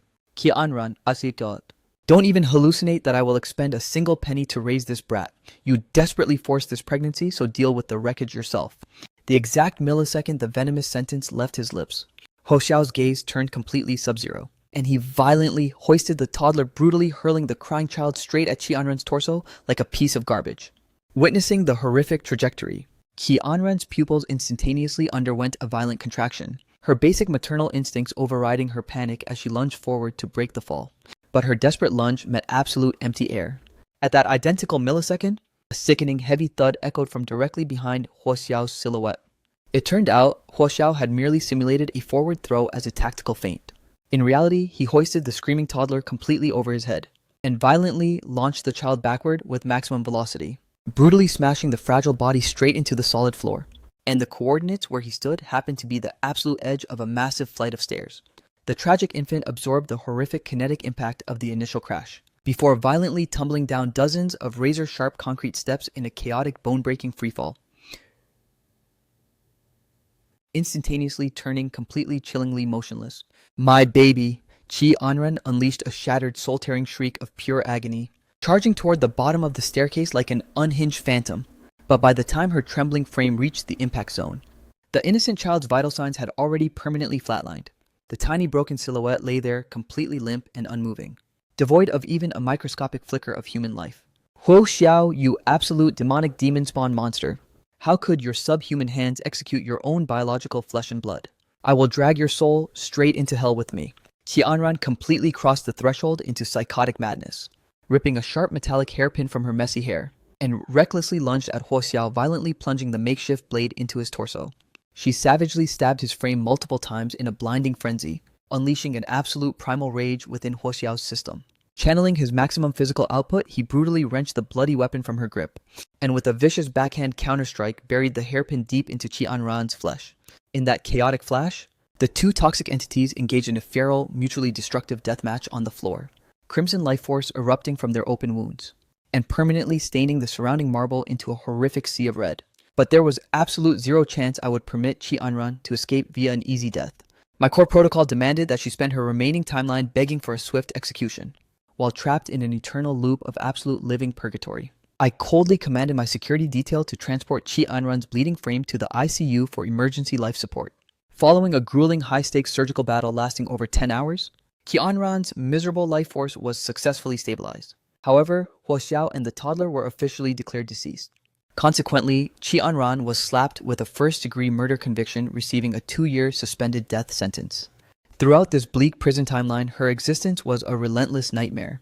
Her severe unhealed internal trauma was chronically infected, while fresh systemic injuries were continuously added to her file.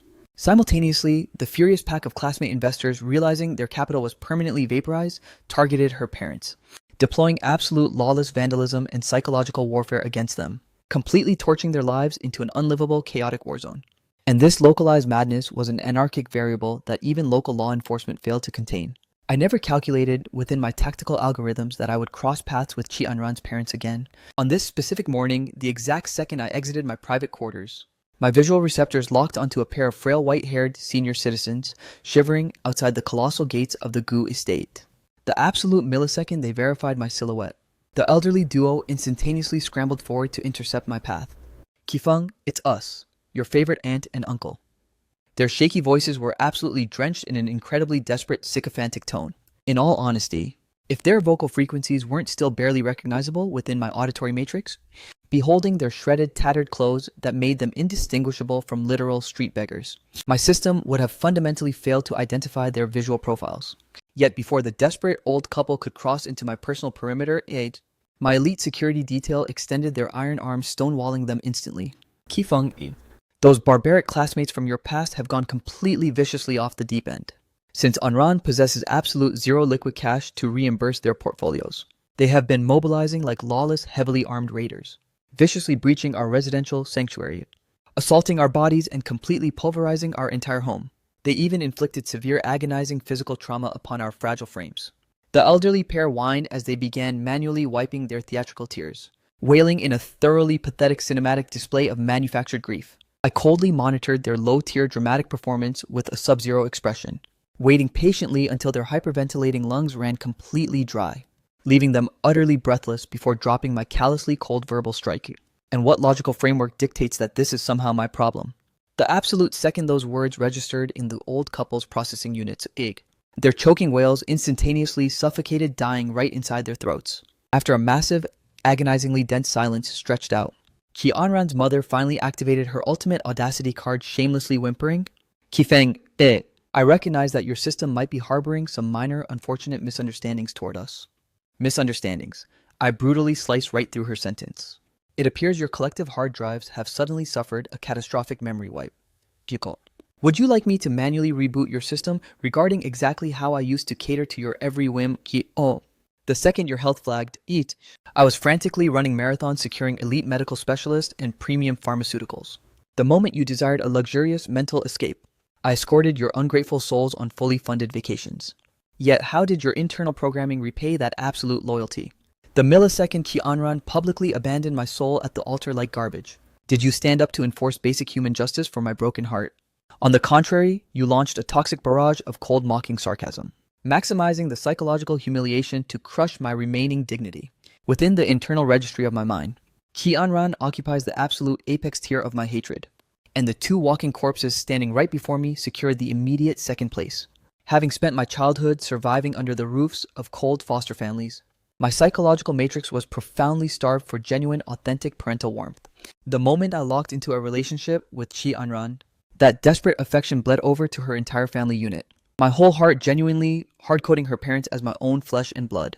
Whenever Qianran was too occupied to sacrifice her precious time to visit them, I would constantly travel to their coordinates to provide unyielding support, treating them like family, purchasing a never-ending avalanche of premium gifts and supplies to sustain them.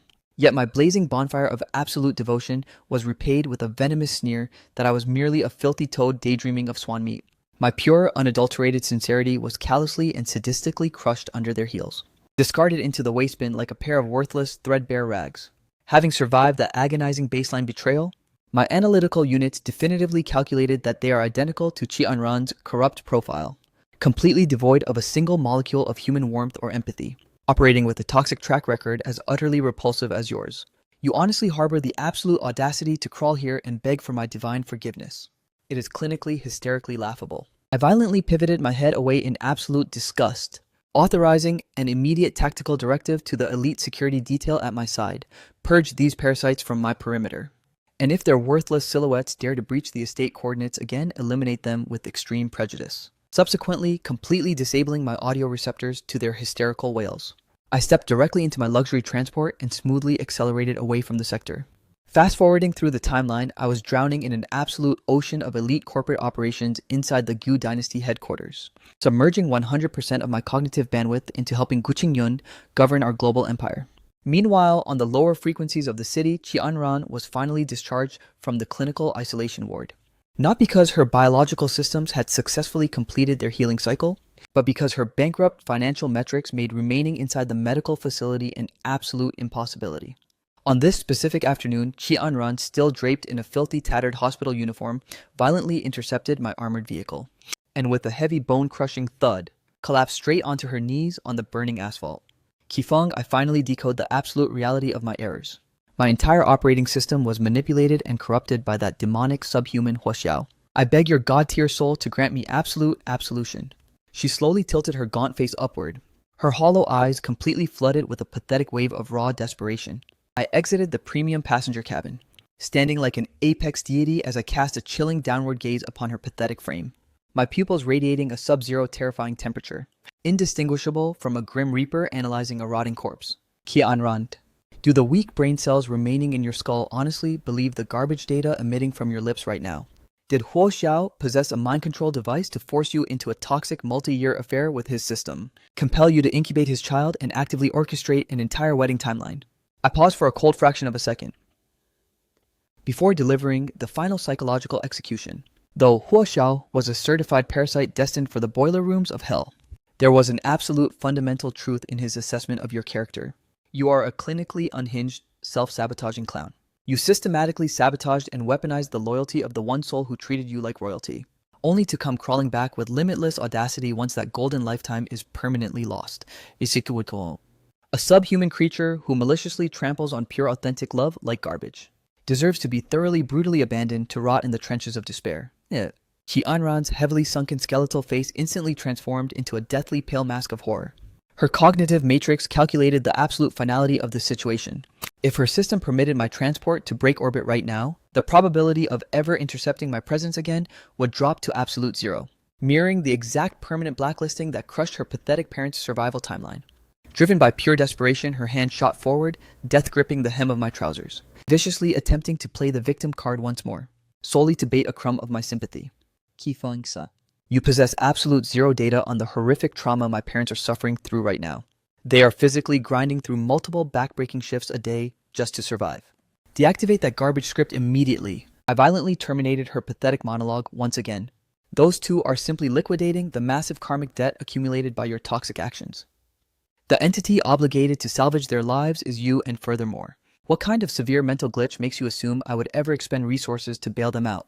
If your brain cells are genuinely oblivious to the vile venom they hurled at my name the exact day you abandoned our wedding, crawl your way back home and run a diagnostic check with them to find out. Gunshitid. Qianran collapsed backward onto the cold asphalt, her physical frame entirely paralyzed. In all honesty, even if her system lacked the exact transcripts of the vitriol her parents spewed that day, her internal algorithms could easily simulate the horrific baseline. After all, their daily routine was heavily saturated with degrading my existence in front of her, meaning their toxicity at the abandoned wedding was undoubtedly dialed to a maximum lawless frequency. Yet Qianran's corrupted drive refused to accept the total checkmate, her vocal transmissions fully degrading into a sickening, pathetic grovel. Qifeng, I am manually begging on my knees for your divine absolution. I am fully prepared to surrender my human code and operate as your loyal hound. Please calculate the massive 6-year timeline we invested into each other, and grant my pathetic system just one more micro window of opportunity, please. The moment the words escaped, her eyes flushed into a violent bloodshot crimson, her entire dignity profile permanently deleted down to absolute zero.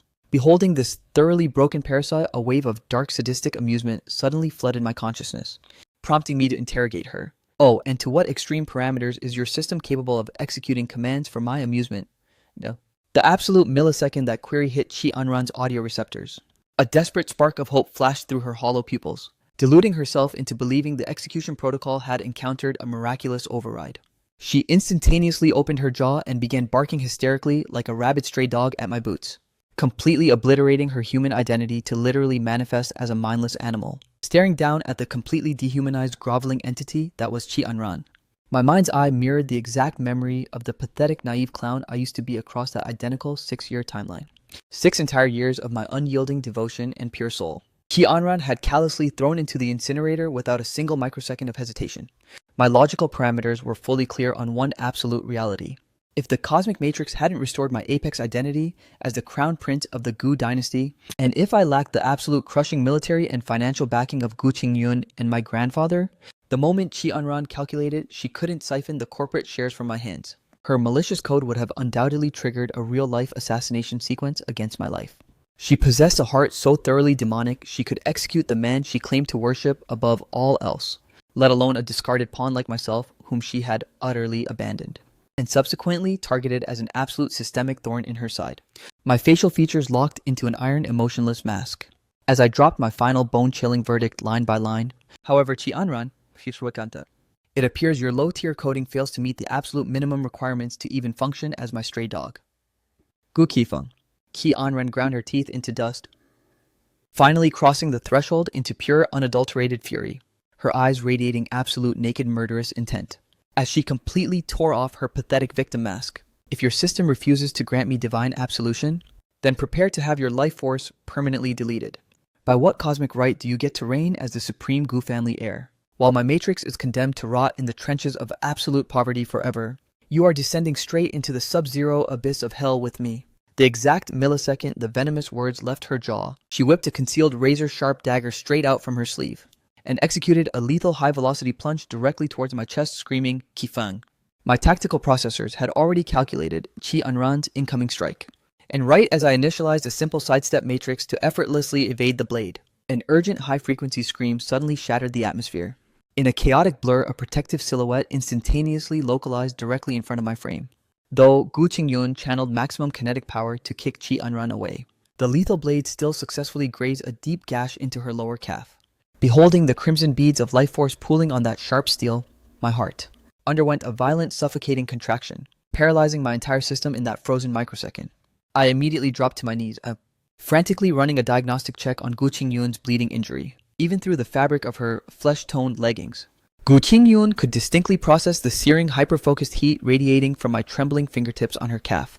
That sudden thermal energy instantaneously cascaded through her nervous system, sending a massive blazing flush that heated her entire physical frame to a boil. Feeling deeply flustered and out of character, she instinctively recoiled her leg backward, softly murmuring, "Qifeng, my system is completely fine. Hey, it is merely a superficial skin abrasion, nothing more. Deactivate your anxiety, please." However, my facial features hardened into an iron, uncompromising mask. "Qingyun, your system is permanently banned from executing such reckless, life-threatening protocols ever again." The moment the decree left my lips, I flashed a cold, lethal signal to the heavy security detail, commanding them to ruthlessly suppress and pin down the psychotic Qi Anran. Subsequently, I smoothly scooped Gu Qingyun up into a flawless, dominant Princess Carries, advancing with massive, powerful strides back toward the safety coordinates of the estate. I am deploying the medical elite to sanitize and lock down this laceration immediately. We are not permitting a single microbe to risk infecting your system. Gu Qingyun snuggled deeply into the secure contours of my chest, absorbing the raw, blazing radiation of my physical body, causing a violent crimson flush to consume her cheeks. Her hyperacute sensors also registered that I had completely omitted the sister honorific, directly addressing her soul by her raw name instead. Directly behind us, Qi Anran's bloodshot pupils death glared at our retreating silhouettes. The exact god-tier man who once treated her breath as his entire life force was now carrying an elite, breathtaking woman away from her pathetic existence. And at this absolute catastrophic timestamp, her broken brain cells finally comprehended exactly how I felt when she executed her betrayal with Huo Xiao, the absolute soul-crushing agony I endured. She finally deciphered why my system was so thoroughly, brutally cold toward her existence, permanently locking out any possibility of forgiveness. Inside the lavish estate, the medical specialist repeatedly guaranteed that Gu Qingyun's calf had merely sustained a superficial laceration, which would completely regenerate within a matter of days, without leaving a single visible blemish or scar. Only then did my suffocating panic finally deactivate, allowing me to breathe. Gu Qingyun, rewinding the terrifying sequence of events in her mind, still possessed a system heavily shaken by residual fear. She initialized an immediate protocol to hand Qi Anran over to the federal authorities, but my voice callously overrode her command. Reroute her coordinates straight to a maximum security asylum. In certain psychological matrices, remaining breathing is infinitely more torturous than execution. Executing my precise blueprint on that sitting, Gu Qingyun permanently incarcerated Qi Anran inside a psychiatric fortress. In the initial phase, Qi Anran frantically shrieked that her mind was perfectly sane. But under the brutal reality of her new ecosystem, her cognitive functions genuinely shattered into absolute insanity. With her upper and lower limbs permanently crippled from her past violence, she was reduced to a paralyzed husk rotting on a white mattress, functioning as nothing more than a mindless breathing mannequin. Meanwhile, I activated a definitive sequence to reclaim the god-tier dreams I had once foolishly discarded. I resolved to master the fine arts of illustration and evolve into a world-class fashion designer. From that timestamp forward, I completely submerged my consciousness into intense high-level studies, laying down solid methodical milestones to constantly upgrade my craft. This relentless grind for absolute self-actualization flooded my system with pure, unadulterated euphoria. However, my analytical units never calculated this extreme variable. Gu Qingyun was actively preparing to transfer 100% of the Gu corporate equity straight into my possession, even voluntarily degrading her own rank to serve as my personal executive secretary. Qifeng, from this moment onward, my entire existence is dedicated to building your empire. The exact microsecond those words left her lips, the smart executive assistant highly understood the assignment and instantly evacuated the office. leaving the massive penthouse office exclusively isolated to just the two of us. Gu Qingyun locked her gaze directly onto my pupils, her eyes radiating a profoundly tender, hyper-focused adoration. Ever since my childhood displacement from the Gu lineage, Gu Qingyun had fortified and preserved the Gu family legacy for over nearly three grueling decades, while simultaneously dedicating her life to keeping my grandfather alive and well. And now she was surrendering her entire life's work to accelerate my trajectory. At this precise historic timestamp, the ultimate data finally clicked in my mind. Gu Qingyun had hard-coded a protocol from the very beginning to return the entire Gu kingdom back to its rightful heir, though her lips had never formally broadcasted a verbal confession of her feelings. Every single micro-action she executed was heavily saturated with absolute, undying love. Yet, having survived a catastrophic emotional execution in my past, my confidence parameters regarding romance were completely zeroed out. I could not deny the intense magnetic attraction drawing me toward Gu Qingyun, and my system was fully aware that she occupied a thoroughly unique space in my heart. But that residual bond was still insufficient to override my trauma and force open the gateway to a new romance. Consequently, I deployed a gentle but firm rejection to Gu Qingyun's advance. I have no desire to govern the massive Gu corporate machine anytime soon. Instead, my current blueprint is to fly abroad for advanced academic training, while simultaneously wandering the globe to broaden my horizons and absorb the world. Analyzing the data and realizing my resolve was permanently locked. Gu Qingyun desisted from deploying any further emotional pressure. However, my predictive algorithms failed to anticipate the ultimate plot twist. The exact millisecond I stepped into the passenger cabin of the aircraft, Kia, only to witness Gu Qingyun elegantly occupying the absolute seat directly adjacent to mine. Gu Qingyun was gracefully stabilizing a high-end financial journal in her grasp, her long porcelain, slender fingers lightly skimming the pages. Catching sight of my frozen expression, the corners of her lips effortlessly tilted upward, radiating a profoundly tender, breathtakingly warm smile. Grandfather manually booked this exact coordinate for me, strictly instructing that my system must accompany yours throughout the journey. Deep down within my cognitive matrix, the data finally materialized. Having integrated with the old master's tactical mindset across this entire timeline, it was blindingly obvious the patriarch was actively engineering a match to merge our lifelines. This was precisely why the old master persistently forbade me from using the elder sister title, strictly ordering me to call Gu Qingyun directly by her raw name instead. I let out a completely defeated, highly amused soft chuckle.